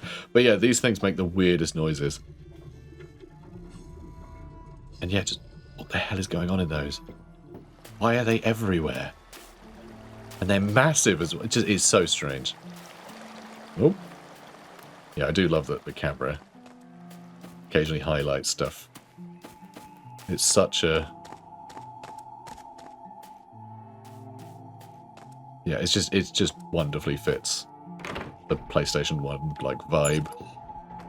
So, this very glamorous looking board is where we can get some characters. Characters displayed on the mercenary notice board can be recruited into your party. The fee to hire a character is determined by the level and equipment. Note that some characters may be cheaper than normal because they are injured. So Rasim here says, as a bondsfolk, Rasim smells bad. I can't tell if that's like a mushroom cap or if he's just wearing a hat. But pretty wild. Versed in arcane arts, seasoned to battle and full of determination. Carries a tatty codex. 2 Urums. As a bondsfolk, they spent their youth toiling the fields, skilled to the blade and full of determination. Carries nothing. We can hire them. We do have equipment. Sargon, a mercenary through and through. Sargon is happy to lend you his blade for a share of the loot. With a sharp eye, versed in arcane arts and light-footed, carries militia crossbow and mercenary armor, suffering from a severed right leg, which means he won't be able to reposition, I think. Bogdan. Bogdan is an artist, for what little that's worth. They have the same portrait as someone in our party, so there is some randomization there. With a sharp eye and light-footed, carries militia crossbow and mercenary armor. Pash. Pash is an artist, for what little that's worth. With a sharp eye and versed in arcane arts, carries militia crossbow and mercenary armor. So yeah, as you can see, some cool stuff. We can buy 2 Orums. We can afford to have them join. And I think I will. Because I don't think we're really going to be spending much other, like, cash for a while. Again, just amazing art all the way here. I love you can actually see the blind bat motif behind her as well. There's actually a sign up like that on the front of the building too. Ah, poor thing. Are you a survivor of the Draenog? We've others claiming refuge here too. My name's Yaltag. Please let me know if you're in want of a bed or anything else. I'd like to rest. Of course, I've waived the fee. You're welcome to stay as long as you need, as long as you're comfortable sharing. Now come, the beds are just through here. So beds in these little cubicles. Which is actually a really fun way to like have a shared sleeping space, just to make the beds private. When Nothag turned her back on us, Draenog survived. When the skies rained putrid piss from Vartano himself on our heads for 3 months straight, Draenog stood strong, but now, the man starts sobbing like a child who got lost in the dark forest. Well, oi, you there! The old soldier slams down his pint and fixes you with a penetrating stare from his one good eye. Greet him warmly. He interrupts your niceties with a wave of the hand. Blah, blah. Now, see here. You look like you've been travelling the roads. Tell me, have you been accosted by those damn gloaming gits? Gloaming who? Those sods defile the name of the Gloaming Isles with their petulant moniker. But that's not why I hate them. Well, not just why. Those bastards stole my pipe. That thing was passed down from my father, who kept it with him all through the Third Demon Crusade. He said puffing on the thing was all that kept him sane amid the horrors. Now, I've got a purse of coins for anyone who can get it back for me. I'll see what I can do. That's the spirit. Their camp is atop the cliffs, about a day's hike up the hill behind the Blind Bat Inn. The old soldier gives you a brief nod, then returns to his pint, seemingly done with the conversation. Well, alright then. Welcome back to the Blind Bat. What can I do for you? ask her something. Of course, this place is the Blind Bat, just between Northax Forest and, well, what used to be Draenog Town. Why Blind Bat? There's been an inn here for as long as anyone can remember. Long before the Dark Days, and it's always been called the Blind Bat. We're the furthest Clade Tragus establishment from Kuvus, see? And Clade Tragus is known for their bat-like mutations. She points at her angular eyes. Hence the Blind Bat. Well, alright then. Cool. Tell me about Northax Forest. Well, Nothag is, or was, a soul gardener, one of the most revered spirits of these isles. He tended to the ancestor spirits of Clade Draenog, Clade Tragus, and a few others, helping them pass into the other world. But some generations ago, something happened. Some say Nothag was corrupted by the demons, others say that he went mad. Either way, his garden was corrupted, and now a hellish place beset by unthinkable terrors. Some still perform funerals at the forest edge, but not for the deceased to meet their ancestors. No, it is done as punishment for unforgivable crimes. Most of us here know that a dark death is the best we can hope for when we pass. Ugh. Grim. So, I don't entirely know what a dark death is meant by. I feel like, if our character dies, and you respawn, it does seem to hint that maybe we suffer a dark death by being the sort of like eternal life thing, sort of Dark Souls-like death, where you just sort of come back. It might be that, or it might be a dark death is simply when like there's nothing afterwards, because like the other world is hard to get to, and you're either gone completely, or you're stuck here as a spirit that can't pass on. So just a dark death, nothing. Just nothing. That's what I, glean from it. After a hard day's march, you are cold, tired, and hungry, and at your wits' end. As your party makes camp and prepares for rest, you curse everything from your troop to the forest, its spirits, and even your cruel ancestors. You wake up alone, but also not at all. A silhouette sits next to you by the campfire, and making out any of its features is completely impossible. A voice with no colour or character quietly addresses you. You can ask me 3 questions, friend. For your hospitality, I answer. Am I dead? Aye and nay, brother. Take it however you want.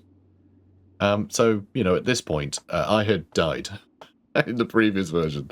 In my previous run-through. I had died at this point, so I had come back from the dead at some point. So this was a lot more like, yeah, what are we? I don't know. I have no idea. Although I guess we have died anyway, didn't we? Because we die in the tutorial.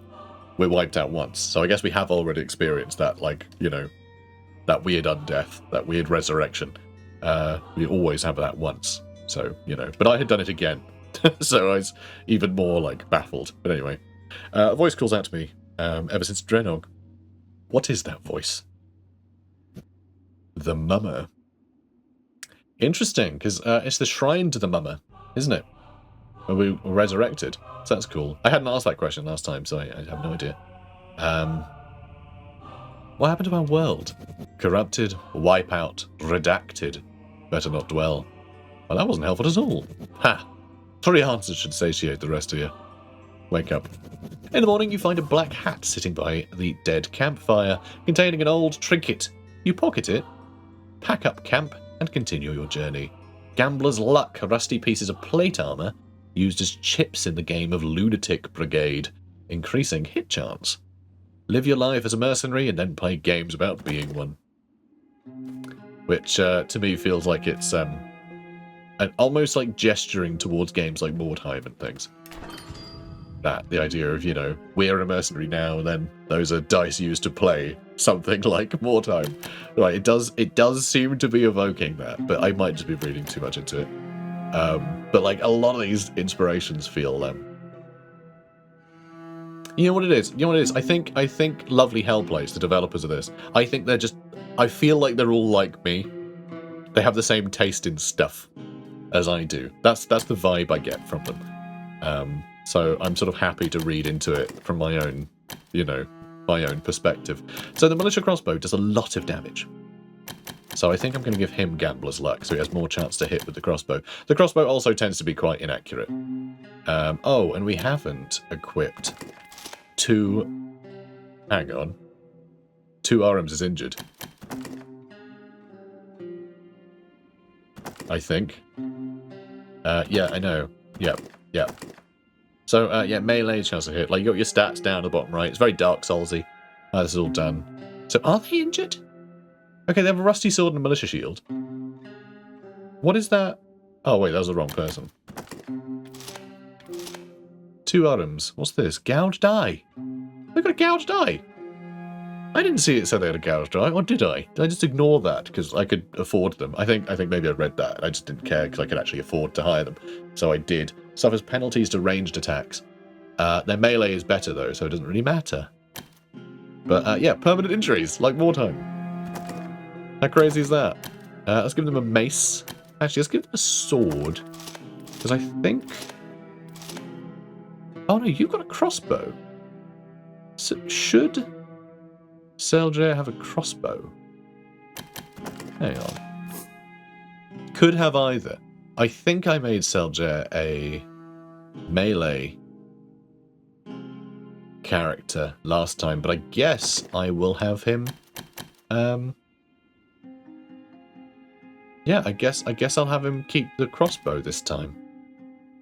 And then 2 items can be the one that I'll give a rusty mace. You can carry a sword and a mace? I mean, cool. Why not? Interesting. Didn't know you could equip both. But yeah, as you can see, the mace breaks 2. The little ducky mace. It's got 2 armor crush, so that's good. So 2 items can stay in the front. We'll bring you back. So we have 2 people with crossbows. We've got a wizard. And then we got the mace and sword. I love that it gives you the equipment on the side as well, so you can actually see who's got what. But this is a hell of a party. I didn't have this many people. I couldn't hire anyone when I went through last time. I couldn't afford anyone. So we'll go to that fort in a second, actually. We'll go here first. While walking near Nothak's forest, you feel a palpable sense of dread emanating from the swaying trees. As your party walks in an uneasy silence, your mind feels foggy. When you come to your senses, you realise not only that you have entered the forest without intending to, but that you are completely lost. Your troop has travelled the island far and wide, but this place feels completely unfamiliar to you, even in the daylight. And so, another whole day is spent trying to get out of the green thicket, to no avail. Piglet's lesson, trust your makers, or Old Ollie's lesson, petition the spirits. Let's go Piglet's lesson, because it's Piglet. How can you not trust Piglet? Piglet, the troop's cook, always took good care of the troop's makers, those magical beings that are said to reside in all things. He did wonders to his supplies, mixing things that he managed to forage around every camp with supplies and spices that's been with the troop for many years, sometimes decades. Some actors jested about him being a shaper breed, but old Ollie, the stage steward, always told you that the bondsfolk magics are rooted in channeling. Remember his wits. You start murmuring Piglet's adage, the place of malice, the malice is with you. You hop on your left foot. The place of ancestors, and the ancestors is with you. You hop on your right foot. Quite soon, you simply stumble and fall, suspiciously facing a certain opening in the deadfall. Something must be showing you the way. The idea of just hopping back between your feet, awkwardly, it's tripping over, will show you the way, I think is, again, just tremendously creative. Loads of experience. The player and toes are both leveled up. Nice. Nice, nice, nice. For overcoming your ordeal with your own wits, you feel you've gained valuable experience. And of course, the lower level you are, the less experience you need to level up. You know, pretty standard, but of course with, you know, a game like, with like permadeath or whatever, it's similar to MORDHEIM. If you have lower level people, they're going to level up a lot faster. So they're going to get to being remotely useful quicker. And the fact that you have like front and back lines, you can just sort of keep them safe in the back and they'll still get experience from the win. So it's quite cool. I think it's, yeah, it's sort of, JRPGs are sort of perfect for this kind of framing. I'm amazed we haven't seen it more, but then having like an incredibly long narrative when people can just die. Are we ever going to be in a position where we need to restart the whole game? I have no idea. Dread Delusion was a long game. It's a big game. If this one's anything like it, then this is going to be quite an epic adventure. So, status. We'll swap back to the player. So the player here, I'm going to put up melee, and I think I'm going to put up agility as well, because it's action speed. So, alright, putting up twice, but our turn speed up to 15. Ugh. And it puts evasion up to -23. But agility does actually put up a melee hit chance as well as melee. That does put up damage as well. But I think agility and melee are probably what we're going to be putting up mostly for these two. Physical resilience is nice, though, if we are going to be sort of swording and boarding. But I just want to make sure we can reliably lop off limbs, really. So that's something. And Tozer next. I'm just going to put up magic a bunch so it's impossible to fail it, basically. I want to make sure that we can cast Bile every time. So far, we've not failed it once, but our luck will change. I know our luck will change. Again, it's that MORDHEIM influence that I think exists. Okay. So. There's some gits in here, apparently. So nothing outside. Oi! Stop right there! This is the camp of the gloaming gits. Step 1 foot further and I'm calling the lads. Do your worst, you git. Ugh, with pleasure.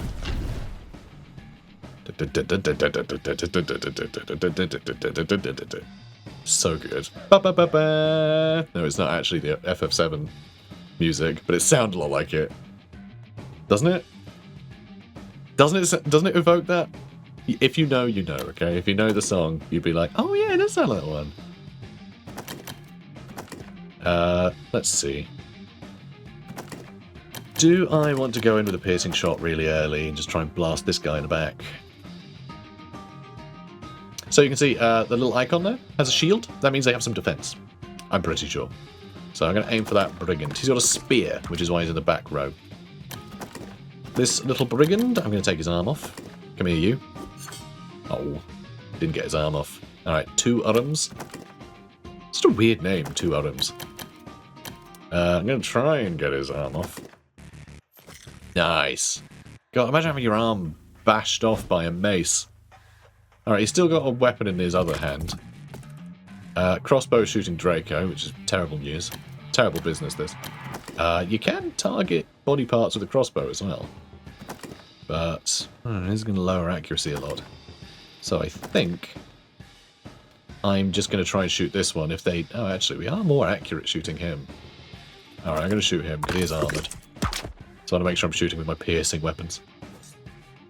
Okay, good. Good. Not much damage there. We'll use Bile. Hopefully that'll finish off that brigand. Alright, I think they got 1 health left, so they'll probably die now. They'll probably die. Yeah, I'll just leave them to die on their own volition, I think. Nice. Good job, buddy. We'll take their arm off as well. Nice. They can't shoot the crossbow anymore. God, really hard to hit this guy. He's just very high agility, I imagine. Yeah, there you go. Alright, let's use Bile again. I mean, 95% chance. I think that might be the highest chance to hit. I think it caps out at 95. It might go higher. I don't remember ever having a higher chance to hit than that, though. Yeah, that went really well. Awesome. Alright, there's this guy as well. Who, you can look at, remember? You got the first person thing. So, yeah, he's got a scar on his face or something.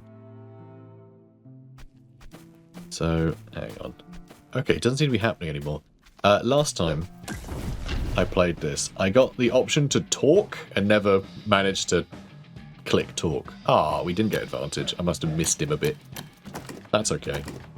God, not easy to hit any of them, you know. Let's just shoot that guy. Just highest chance. We'll just lay down the damage, kill him in order. I think. Although I am tempted to try and take his left arm off so he doesn't have the shield anymore. Damn. Blocked it. Both you and your characters have defense value. Sure do. And yeah, you can break him. Oh yeah, defense will always come back each battle, by the way. That's the one thing I haven't mentioned. Double strike. I hadn't noticed that, because he's got 2 weapons. Attack enemy with both equipped weapons, but it's slow. Let's try. Oh, we missed with 1, so it's separate rolls for each. That's pretty cool. Well, he's very hurt. Jesus Christ. Hate that.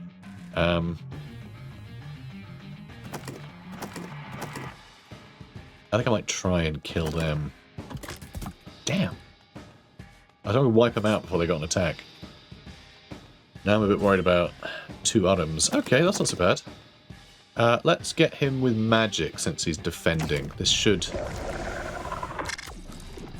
Oh, no, poisoned him though. But not great. Alright, I am going to use an item on 2 items. You can actually see their gouged eye as well. Did you notice that? They actually have a gouged eye. I'm just going to focus strike so we can get a hit on this guy. Good. Now Draco, piercing shot. I mean, it's not a great shot, but nice. Yep, our defense is still holding up really well. I'm going to hit this guy again. I want to take the guy out in the front so we can freely attack the guy in the back.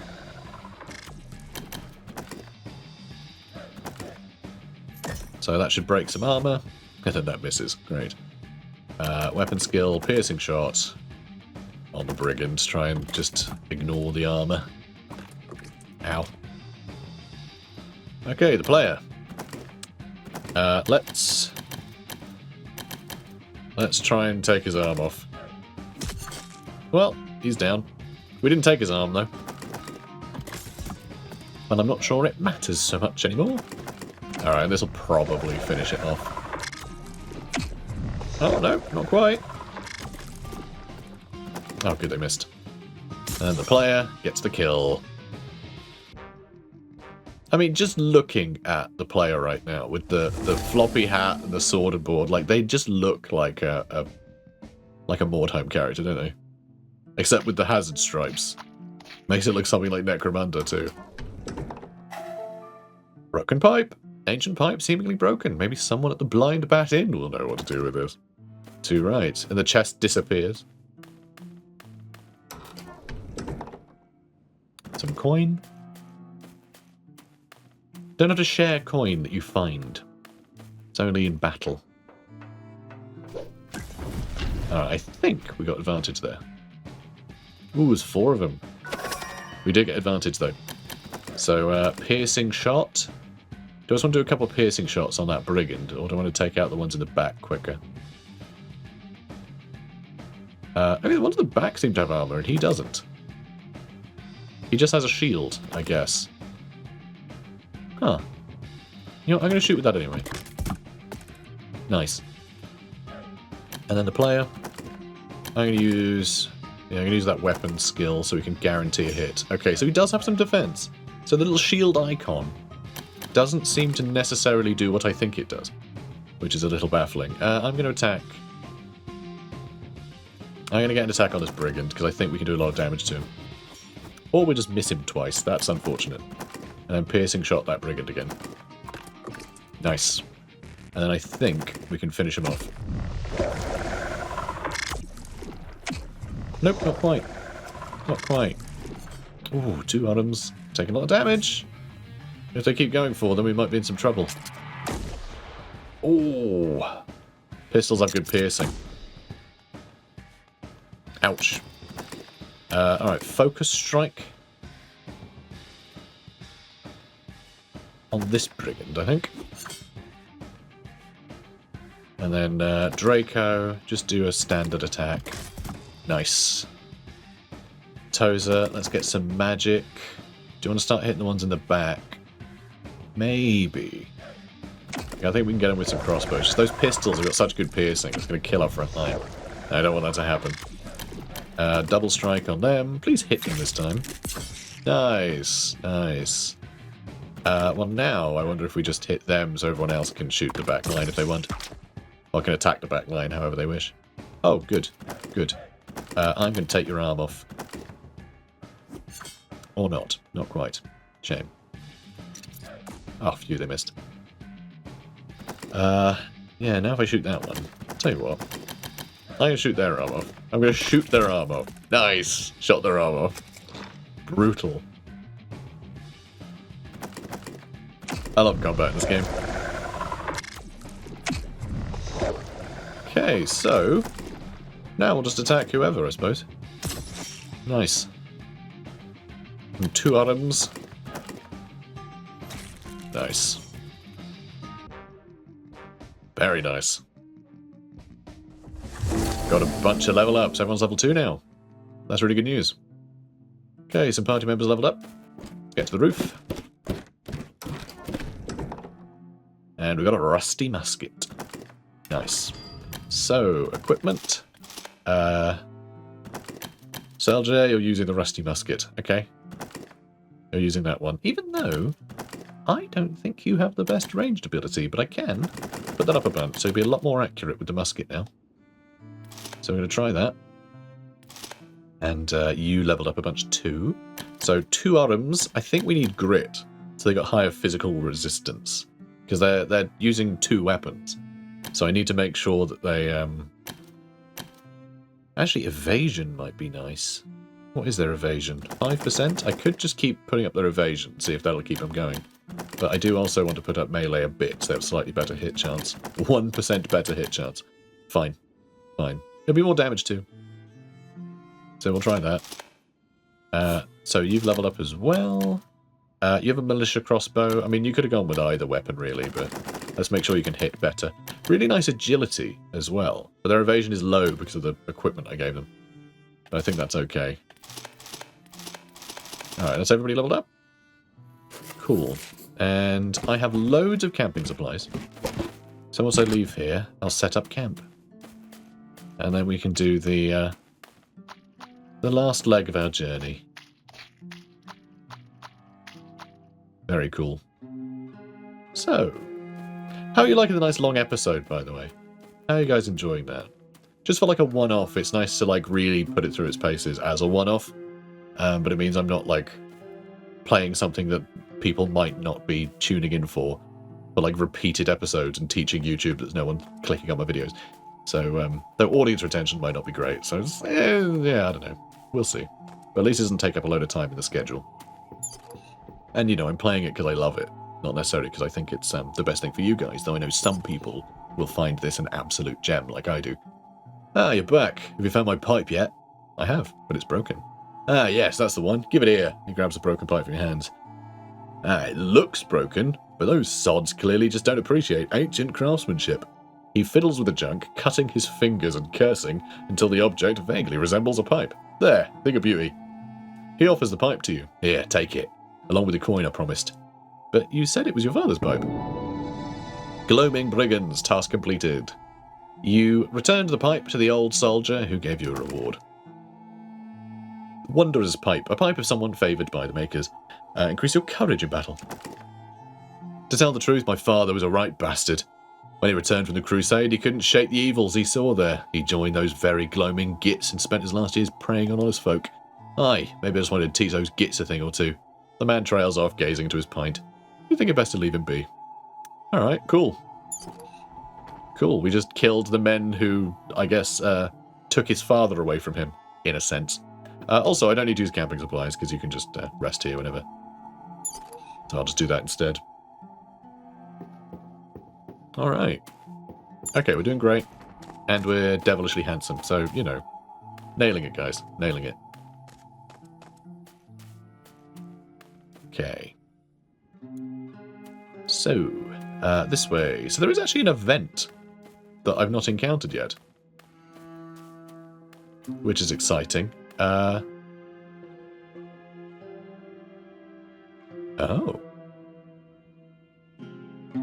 Is this it? I think this is the event that I hadn't encountered yet. Yeah, I think this is it. Okay, cool. So it does seem the same. Yeah, the same event that I'd had previously. So it doesn't seem that this is entirely random, but where it shows up does seem to be random. Oi, you there. You enjoying this road, are ya? The brigand cracks his knuckles. And he's smoking a pipe. It's okay, or I've trodden on better. Look here, you'd better show this here road some respect, because it's our road. Property of the gloaming gits, you hear? The brigand grins, clearly proud. That's a stupid name, I've never heard of him. Is he wearing an ear? Not an ear, a nose. It looks like he's got some nostrils on the front of his helmet. It's very interesting. Very fun. And he's got a little like, jawbone attached there as well. Just cool design. Very cool stuff. Interesting. But anyway, yeah, this guy's got a pipe. I don't know if this is supposed to be the guy's dad. I don't know if he's still alive, or if it's just, they all just sort of smoke pipes now because of the influence of that guy's father. But there's some interesting continuity with him smoking a pipe that seems to just have a candle in it, and also I think it's the top of a head, it kind of looks like. It's very interesting. Anyway, that's a stupid name. Yeah, you twat. The brigand spits and shakes his fist. Now look here, it's 10 coins to pass by this road. You're going to pay up or what? Sod that, I'm not paying. Ugh, you're going to regret that. Come on, boys. The fact there's just 3 of them fighting like a gang of 5 is pretty wild. They're bold as brass, these brigands. They should have been called the bold brass brigands. That's the name for my next wartime. Next wartime unit. Next Mordheim warband. Nice. So, how's this going for you so far, mate?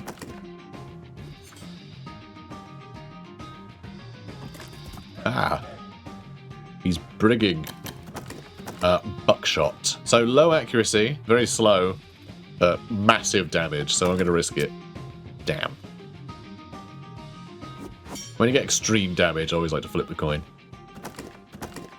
Alright, let's get him with some magic, because he seems to be a harder target. And magic seems to do quite well against harder targets. I also love how when they're suffering from a status effect, they like are crouched down like that. To sort of show their suffering. It's very good. And yeah, I think piercing shot on this guy to ignore all defense. Still didn't do a huge amount of damage, but not bad. May as well double strike. He's got a mace, so he can break some of his armor.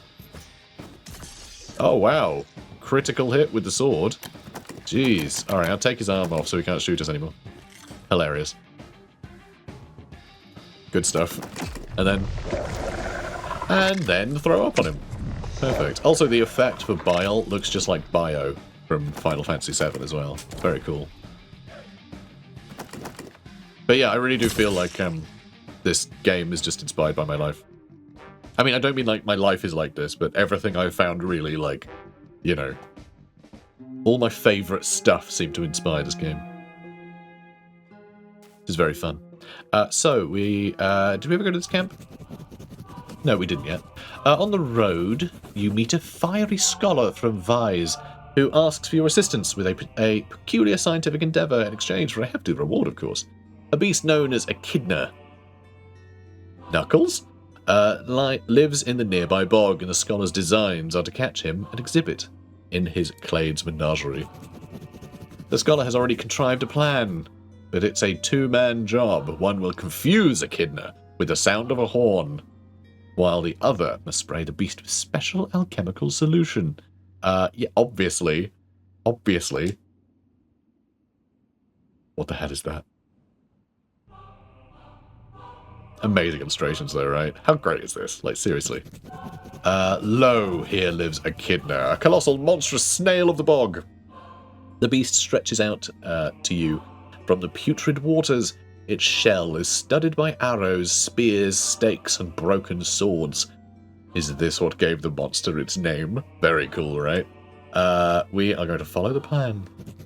Luckily, the saline solution that you spray on the beast, as well as the strange musical vibrations of the horn, do their job. Soon you and the scholar are loading Echidna, now entangled in net, into the learned man's ornate cart. The scholar bids you his thanks, and soon enough you part your ways. Sometime after, the local bondsfolk will find a broken cart, and not too far from it, a pitiful skeleton and a checkered gambeson. Already dried up traces of slime will be heading into the forest's deadfall. Well, that went great for him. That went great. Anyway. Moving on. So I think I will make camp, just because we haven't yet. Oh, and actually there is one more place I want to visit. So yeah, we can talk to everyone. Selger, greetings again, Wayfarer. So we can ask him the same thing we asked him before. I don't know if there's the plan is that this stuff will, we'll end up with more of it. More dialogue options and things as time goes by, I don't really know. Ma always laughed at my jokes, she did. Said I could have been an actor, if I weren't so ugly. Saw her laugh one last time, but it weren't her, not really. It were a demon, wearing a face, grinning with too many teeth. God, read the room, dude. We're having a party. God.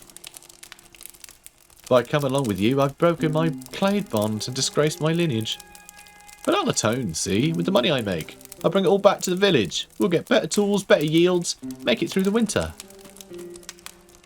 For many moons I fought for my warbringer. I rose to the most trusted of his clatch kin, with 20 swords under my command. Do you think I'm now taking orders from a bloody actor? No offence. Cool, right? I don't quite know what's going on with the fire here. But, sure, the smoke and the fire could be side by side. Makes sense. Right, so... And also, like, the lighting conditions change globally whenever you walk into an area, which I think is fun. Oh, another one of the gates.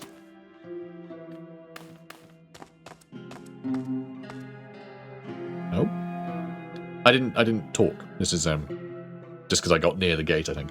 A solitary guard hovers above, silhouetted against the sky. As you approach, you hear him spit. A few seconds later, a globule of phlegm spatters next to your feet. Hello there. The guard doesn't seem to react in any way to your greeting. For a moment, you wonder whether you're just squinting at a man-shaped bundle of tinderwood. I said, hello there. The guard shifts ever so slightly forward to lean on his wooden parapet. His booming voice, tumbling down the rock face, still manages to sound lethargic. Can't you not read the sign? No passage. The road to Kuvus is closed on account of quarantine. Must be some way to get through. Only those with passage humours can pass. Special type of germ that you get by drinking passage scob. So yeah, same thing as the other gate. Guard looms above, saying nothing. Anyway, we can talk to this guy now. If you're headed to Kuvus, you're out of luck. Clade Tragus have sealed the gate on account of some quarantine. Got this bloody delivery to fulfill and all. They say that there's a way through Nothag's forest. You'll have passed it by on your way down the road. Only they say it's haunted by tormented souls that'll drag you to a dark death.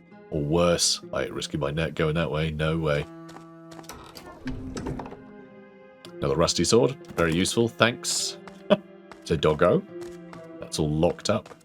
As is this big gate. I find it really funny that there's a big gate, implying that there's room for, like, big stuff to get through. But it... How? The road is tiny. Big gate, tiny road. And then over here, where there is, like, a wider entrance, I mean, it's stairs, so a big cart. I don't know how the hell he got that up there. That can't get through the little gate. So everything's a little bit wrong. And I kind of like that. Just, it's all a little bit wrong. I don't know, something about that just feels right for this game. Also, let's get the light back on. See, there's a big tower over there. Over yonder, which I think might be where we're headed, technically, if we go through the bog. And yeah, I assume that's Kuvus over there. It is Tormwoods. It is Tormwoods, so, you know, maybe. Nothag's forest. I mean, I love sort of a wall, like an entranceway with a face. It's always good. Having to walk through a mouth to get into a new area. Like firewood under there. Another one of these weird furnaces. And a chap. Hello there. Same character model as the old guy in the what's it called? The flag tower thing. The old man's furrowed brow entirely conceal his eyes from view, but he seems to register your approach. I mean, he looks great, doesn't he? This weird, like, tarot card behind him. It's all very spooky, very strange. Another wretched soul for Nothag, have we? I'm sorry? So you're not here to offer your dead? Folk rarely seek passage through Nothag Forest these days. No, they come to create the souls of those who've wronged them, to condemn them to an eternity of misery. I wouldn't venture into the forest itself. No, sirs, no, I wouldn't. The otherworld spirits that haunt the fungal glades are impervious to mortal weapons, see? There's only one way to defeat them, and it ain't easy. How do I? Well, my ma always said those otherworld spirits were poor souls who managed to escape Nothag's afterlife, and now wander the forest unable to leave. She told me that in her youth, some brave knights of Clade Tragus needed to hurry through the forest. They smeared their swords with soul moss, so that their blades became attuned to the other world, and they could cut through the spirits like they were slicing shroom stems. You know, I always keep a clump or two, just in case the story was true. Here, you can have some. I'll be fine. The spirits never come this far. The spirits of a soul garden are impervious to physical attacks, but with this moss, one's weapon will easily cut through their spirit flesh. Otherworld attuned added. Basically, it's a... you use it on your guys, and it's a status effect. And that status effect, I think, lasts an entire battle, but then allows you to damage ghosts and things.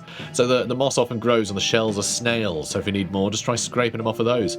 Of course, it can always be a load of snail shit. My ma was always fond of her fanciful tales. Oh, thanks. Why are those cremated here condemned? Well, in times long past, in the time of my great grandpa and grandma, Nothag was a kind and benevolent soul gardener, he was. Like any soul gardener, he offered to take the souls of the dead into his care.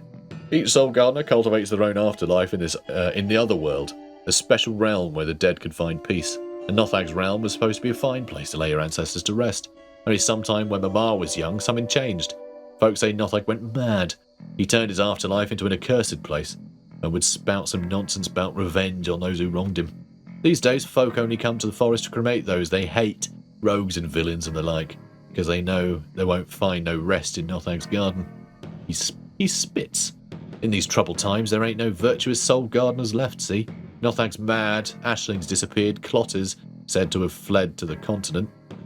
No, those of us still breathing have to accept we'll face a dark death with no afterlife waiting for us. So yeah, that's the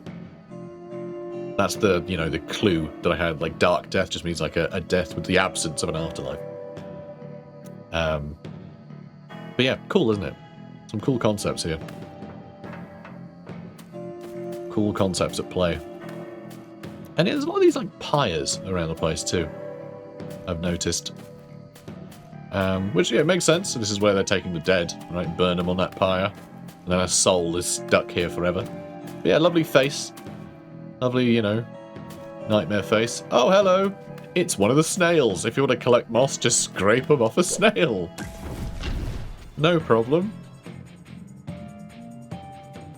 Oh, God, and the music, man. It's just so good. So we're going to try chopping up these snails. Some don't have shells, which is, you know, interesting. Really? You missed both? Come on, man. Don't be like that. I guess I should shoot that snail. Oh, hell yeah. Critical hit. When the number's yellow, it's a critical hit, by the way. You know, I'm sure you guys have noticed that. I'm going to try and chop its head off, I think.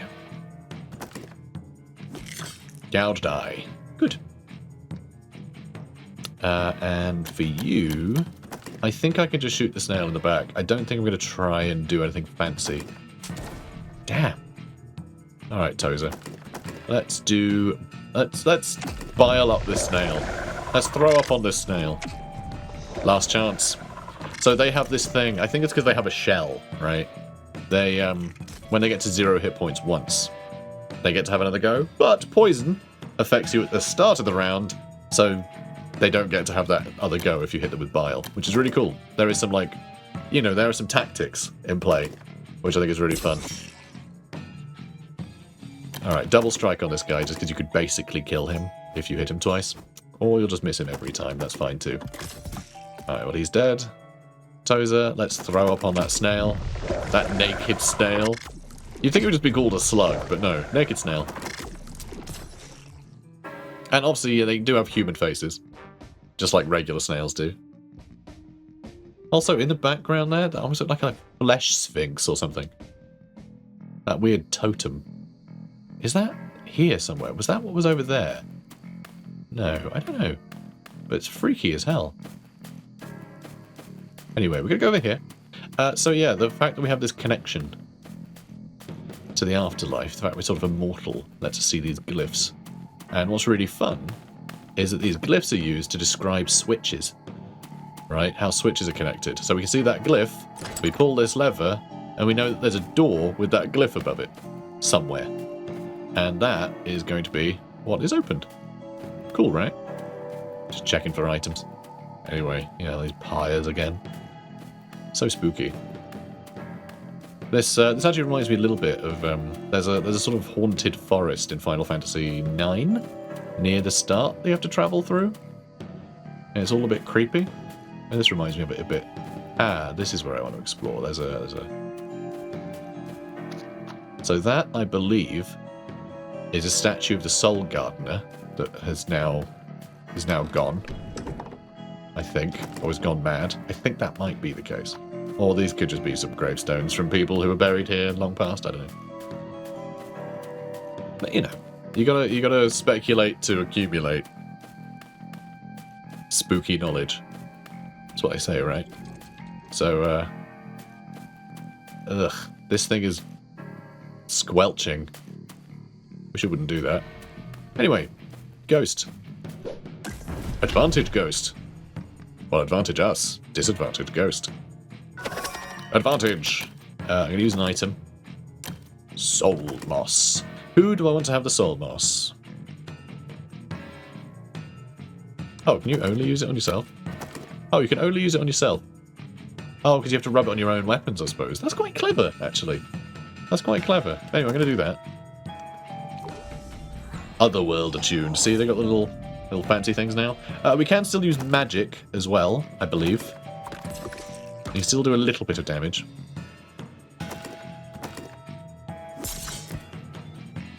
So you don't need it. You don't need the moss. It's just ruddy handy. And then, yeah, 2 items. Yeah, double strike is the same accuracy. See, look at that. So much more damage. And then Vile should finish him off. Take that, Ghost. Piss off, Ghost. Done it. Amazing. Big fan. So that's how you kill a ghost. That's how you kill a ghost. God, look at it. Look at that, like, lightning effect. So he's just got a filter that is just like a static image. Which is quite cool. I really love that effect. Very, like, lo-fi PS1 style, you know, effect, which I think is great. Leaf and Anchor. A leaf with foreign tree that refuses to wither, used by channelers. Oh, this gives us a new magic type. Anchor spellcasting items allow you to cast channeling spells. These are separate from codex casting items, which allow the casting of shaping spells. Shaping magic is physically based, very powerful. Channeling is of the other world, and buffs and demoralizes foes. So it's the difference between your sort of like black and white mage. Although I guess it's, you know, maybe not a white mage, but like a, I don't know, one of the other kinds. Oh, hang on. Oh no, this just takes a new area. By the way, that little icon up there, that is the same that was on that lever. See? Isn't that cool? How useful that is? You know, it's mixed. But yeah. Well, that's... I hadn't noticed that before. The water is running uphill. And I have a feeling that, you know, is that intentional or not? Or is it just the... I don't know. It feels like it's supposed to be wrong. Because the noise sort of draws your attention to it. It's hard to know what is lo-fi just because it is, and what is, like, you know, what is intentionally wrong.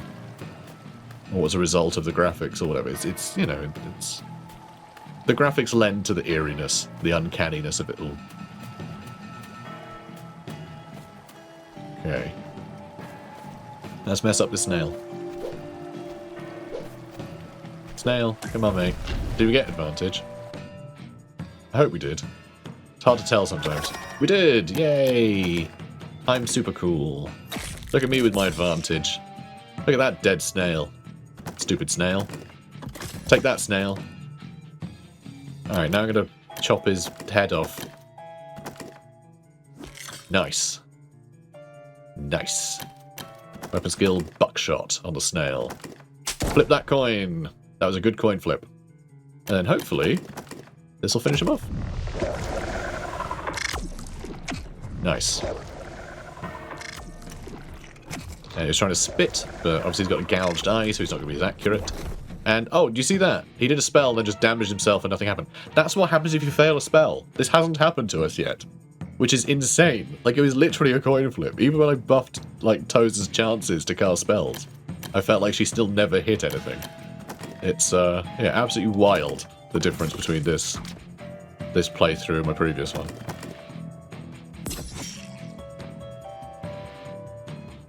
Alright, come on. Last chance, but... Oh. Oh, that's a shame. I was really hoping attacking with 2 weapons would negate that last chance thing. Because if the first attack kills it, then the second attack would actually kill it, you know? But apparently, it getting to 0 hit points stops the attack. So that's interesting. I thought that'd be a quirky way to negate it. But it might be the case in the full version. We'll see. We'll see if they pick up on that and think about it, you know, and alter their idea there. But yeah, we'll have to wait and see. But God, I can't wait to play this on launch. Soul moss. So we are getting a ludicrous amount of soul moss. I do have a feeling there'll be more ghosts and things later in the game. Rather than just in this one place. Because this one area gives you an abundance of that.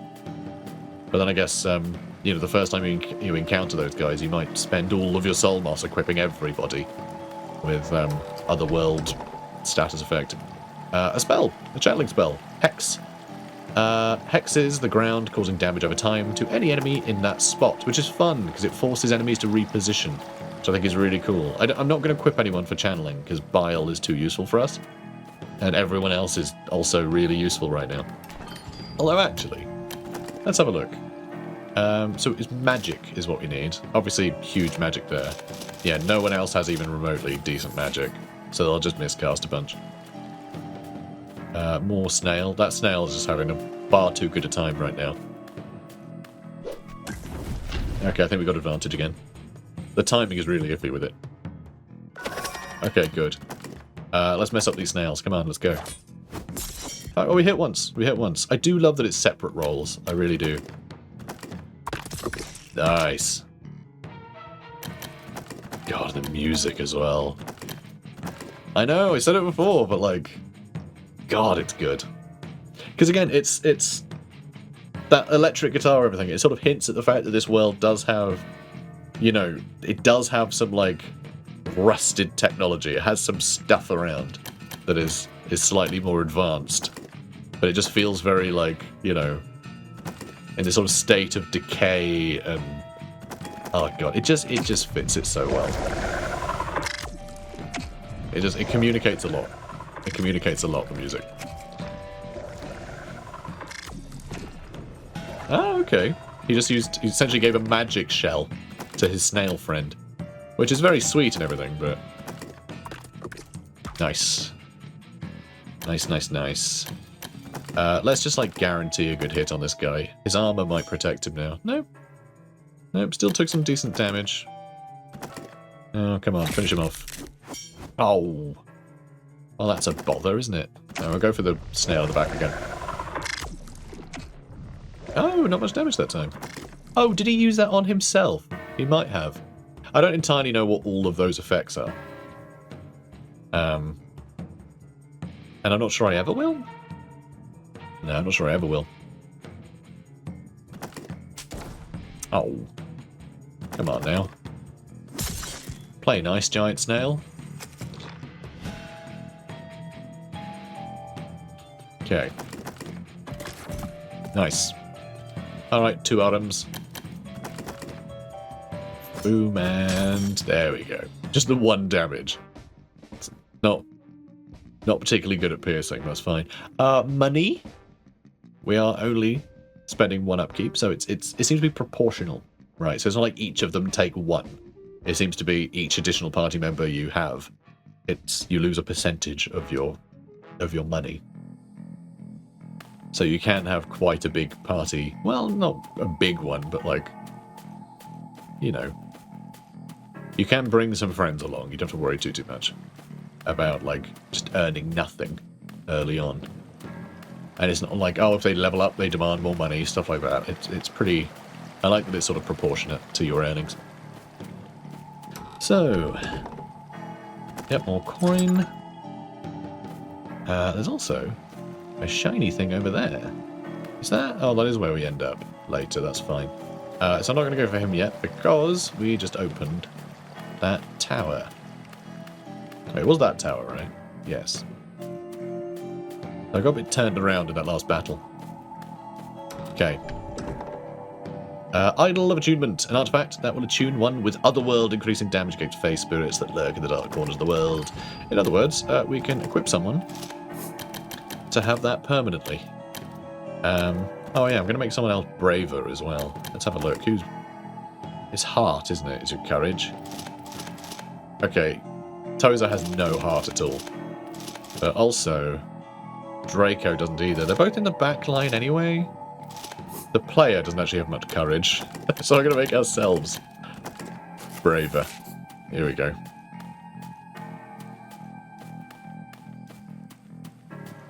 Alright. Let's fight this ghost.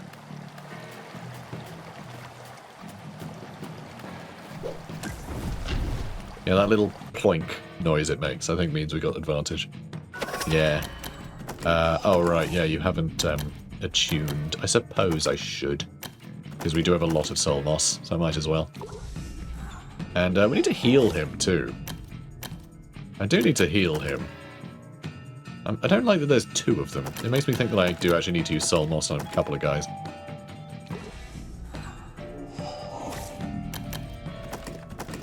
Do I want to use more? I don't want to use any more, actually. I know, we only need to use one more to have everyone except Tozer who can attack anyway, but that's fine. I think I'll just defend. And then you can use buckshot. Alright, come on. Damn it! Our coin flip keeps failing. It does so much damage when it hits. It's insane. What's your weapon skill, by the way? Stun strike. Okay, so you just get the weapon skill of your primary weapon.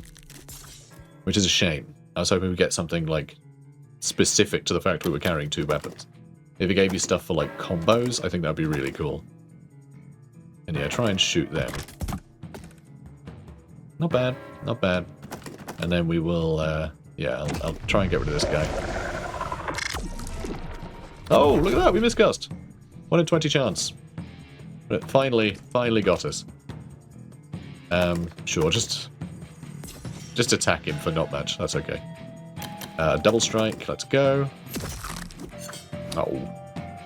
Tozer can use a spell on the back line. Nice. Just getting them poisoned is always useful, you know? Oh. Alright, don't flip a coin. It's almost a coin flip anyway, but... Not bad. Not bad. Poison's not quite gonna do it. You. We are gonna need to heal Draco. Not Draco. 2 items. Nice. Nice. Alright, not bad. Not bad. We're doing well here. We're doing well. But yeah, I've got to say, things are going quite well. I mean, at this point, I had been... The first time I played around, like, through this game, because I didn't have enough money to hire any of the options that the mercenary board gave me. I had 4 people in my party instead of 5. Just having 1 extra person just clears out the enemies just that much quicker, so you take a lot less damage. So you need to heal a lot less often. Also, I'm hitting all the time with Tozer, so, like, suddenly it's much, much easier. Alright, so, should be another snail around here, I think. Yeah, there he is. He's seen us. He's seen us. Got hell of an eye, this snail. He does have human eyes, so that makes sense. Advantage. Right, double strike. There's a lot of them. Alright, as we hit him. Weapon skill. No, we don't need to use that. Let's just, because they're all just the same guys, basically. I'm just going to focus one down at a time. And we'll just cut our way through them all. I am going to flip a coin here. There we go. Look at that, 28 damage. Kill in 1 shot. And that is why I keep flipping that coin. It just does so much damage. Oh, nice. We all missed. Good. We are crushing it. Alright, let's finish them off. 2 items. Some really good accuracy there. Nice. And then Bile for the finish. Nice. Very cool. Alright, no level ups. No level ups. I think we are going to get a level up soon. I think. So this is where we were before. There's that locked door by the shrine. So we go back to the shrine, so we, so, you know, there's kind of a save point. Like, I could end here, and we'd be able to carry on from that position later. You can even wander off, and you'll end up at that position later, but it means we have a shortcut through the area again. So what have we got here? Chitin. Shaping spell. Grants hardened, which increases health damage taken. So this is a new spell for Tozer. So they'll be able to buff our lines. Though I think we need him to... need her to just blast the enemies. And this is one of the places that lets you change your reserves and things. So, you know, nothing to do here, but... I'm surprised it even gives you the option this early, but I guess you could... Like, maybe you can, like, grind enemies? Maybe enemies do respawn and you could get enough money to hire a bunch of mercenaries? I don't know. So, there's a flippin' angel here. Who be you to defile the sacred grove of Nothag? The souls that dwell in her sacred afterlife must not be disturbed. Their penance is long and of great import. I stab at thee. Yeah. Alright, so... 2 Arms. 1 Solmos. This Saturday. Let's get more Solmos. Because, you know, we've got to get all the Solmos. If we don't, we won't be able to hit these sods. But, you know, this is the boss. This is essentially the final boss of the demo, I'm afraid to say. Draco. I mean, I could just go for the guy at the back, couldn't I? It's actually more accurate to go for the guy at the back. Let's do piercing shot. Wow. Critical hit right off the, like, right out of the gate there. We might actually just kill him on turn 1. That's very funny. Oh my god. That's not even fair. Oh, you poor little ghosts didn't even stand a chance. Also, they're called soul soldiers. I'm really gutted they weren't called soldiers. You know? Like, seriously, what were they thinking? What were they thinking, not calling them soldiers? But yeah, as long as you use the soul moss, it's not too bad. But I found this so much more difficult last time. It's just, it's crazy. It's crazy how different things can go when you just roll dice better.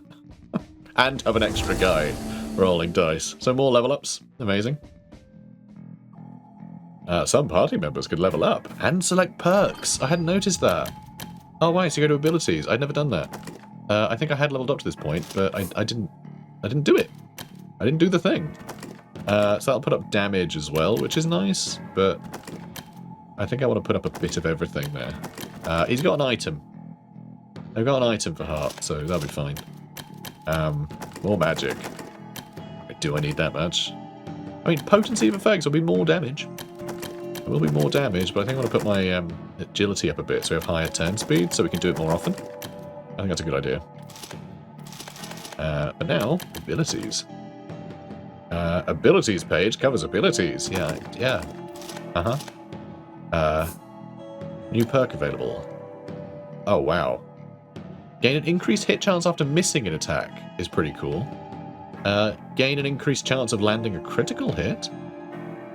Can we get crits with magic? I think we can. Increased damage against bleeding targets, that's pretty cool. Unlocks extra ability for every weapon type. Abilities include quick strike for daggers, lethal blow for greatswords, and sweep for spears. Increases damage, scaling with melee and range stats, which would be, you know, great, but... Oh, okay, so that is all melee stuff. That is for armor. Survive 1 fatal hit per battle. So you get a second chance, like those enemies did. Allows use of item and reposition as bonus actions. So you don't need to they don't have a cost. Steal enemies. That's kind of fun. This stuff is what we need, though. Cast higher level shaping magic. Higher level channeling magic. Become able to cast higher level spells with a lower chance of success. Interesting. When failing to cast a spell, miscast will no longer deal damage. That is a big deal. I mean, it's like the only source of damage he takes, really. I think that's a good idea. Let's go with that. It's not particularly exciting, but makes them a lot more reliable. And then new perk here, I guess.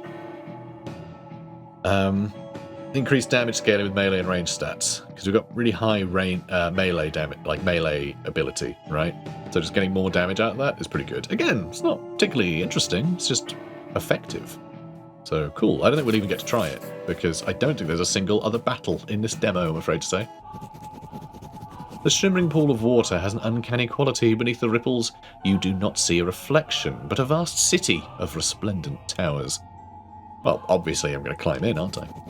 You step into the pool. At first you feel cold stone beneath your feet, but the floor sags underfoot and suddenly buckles under your weight. You fall through the water and into a searing sky. You're not underwater, but tumbling through the air.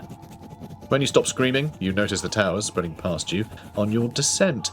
They are all floating, some interconnected with walkways, others simply dangling in midair. You plummet in the midst of an impossible flying city, with the ground rushing to meet you. The impact should kill you, but instead, you crumple into an abyss of pain. You do not know how long you lie there, but the agony is all-consuming. After fading in and out of consciousness, you gain the composure to stand. There is no doubting it. You are in the other world, by the looks of it. Some sort of afterlife for the local clades. Your only hope is to petition its soul gardener, wherever they are. You are in a small urban square surrounded by grounded towers. A gate leads further into the city. You also notice a small rusted bell among the cobblestones. So last time I rang the bell and no one answered, so I'm going to do something different. I am going to head into the city. You are not alone. Moans of despair echo through the sweltering heat. Bodies flounder in every direction, crumpled heaps of flesh and bone. In the distance you see others falling like you did. Many bodies have no eyes or no mouth or an odd number of limbs or no limbs at all, which would be an odd number, to be fair. Some are conjoined into a hybrid form, and almost all seem to be bleeding profusely. You try to speak to some, but none answer you with any sort of sense, only incoherent words uttered between gasps and wails. You wander for days, resting where you can no longer walk. You catch troubled sleep below bridges, or in alcoves, always within earshot of the agonized cries of the poor souls trapped here. Eventually you find yourself back at the same cobblestone square you fell into before. Oh, interesting. So the bell did resolve it. No one answered, and then we almost starved to death, and then someone hi, and it was fine. It felt like it was a failed option. But anyway, I'm going to enter the nearby tower. As soon as you enter, a rushing wind catches you from below, and you are hurtled into the sky. 4 minutes you are hurtled upwards until you smash into a ceiling and collapse onto the newly closed trapdoor. You sit within one of the many towers you fell past on your descent. There is a balcony, but no visible way to access any other towers, and no way out of the room you stand in. It strikes you that the city was clearly built for denizens who can fly, but you have not seen any soul with the ability to do so. This place would have been quite different once upon a time. Lacking wings yourself, your options are limited. Yeah, I mean, you can't seem to be able to die, because we're in an afterlife already. There's no other option. You step off the balcony and feel the warm air, presumably, rush past you. Once again, you collide with the cobblestones in a searing burst of pain. This time the agony is somehow more intense, the waves of consciousness more disorienting. You have no idea how long you lie there before you find the strength to stand. I'm going to ring the bell. It seemed like the obvious option last time, so, you know. The bell makes a dull note when you ring it and emits a faint glow. After that, nothing. At your wit's end, you lie back on the floor, finding not the strength to do aught else. You are starving and your stomach gnaws at you from within, but death never comes. Who knows how long you lie like that until a flash of light. You are not in a city, but a resplendent palace chamber. A being of surreal beauty floats before you, all eyes, wings, and mouths. So, you know, sort of biblically accurate angel thing going on. You find you cannot look directly at it, for its grandeur is blinding. And, I mean, it looks like an upside-down Necron. Except, I mean, I'll just say I think this Necron is a lady. Ah, my sweet soul, I apologize. The words sing through your mind. I tried to grant audience with all the souls I tend in this garden, and there were many who sought my counsel before you. What do you wish to ask me? You're the soul gardener here? You've gone rotten. Ah, such malice I have not heard in some time. My souls, they used to rage at me with such fury, but now they accept their fate with grim resignation. I'm pleased to see that passion still blooms within these fields. Why do you torment your souls? A sudden chill emanates from the soul gardener. My sweet soul, do you not remember what was done? Do you not remember that unforgivable act? I will not utter it here. I seek passage through your forest. Ah, sweet child, do you mean to say? A warm feeling flows through your body. Ah, but you're not of my flock. Your heart still beats. Then I am sorry, child, but you cannot linger in my paradise. You must return to the waking world and continue on your way. When you awake, the doors will be open. Suddenly you find yourself gasping for air in the shallow pool. Your companions rush to your aid, and when you've caught your breath, you ask them how long you were down there. They look puzzled and reply that it's been 5 minutes at most. You gather your things and depart. I do wonder, if you have no companions with you, is this text different? Or does it just expect you not to be this, worthless that you got everybody killed? I don't know. No. You dare not step into the pool again. Fair. Oh, sorry. Sorry, mate. I like the fact that the ghosts just lie there. I mean, if they can't pass on from this realm, they can't pass on, right? That makes sense.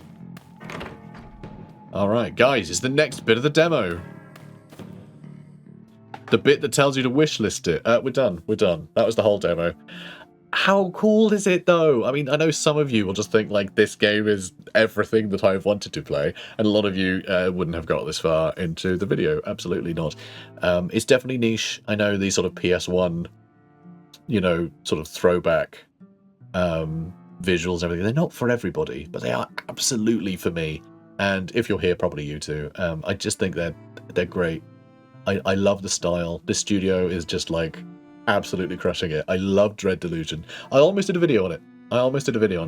But I decided against it. I wanted to be part of a sort of a bigger series, but then I was like, well, if I just do a one-off for this, I don't think I could show it off in a single episode. But Entropy has a really nice demo. I thought that was a good way to show it off. It's not out yet.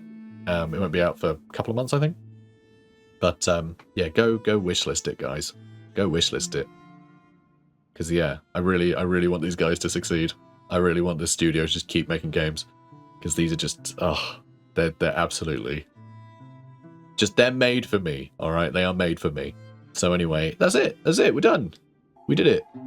We did all the thing. That's Entropy, guys. That's Entropy. Guys, I really hope you enjoyed this. If you did, comment, like, and subscribe. And, yeah, stay tuned for more whatever the hell that ends up being on this channel. I think it's, probably more Warhammer next, I think. But anyway, I'll see you then. Take care, guys. Have a good one.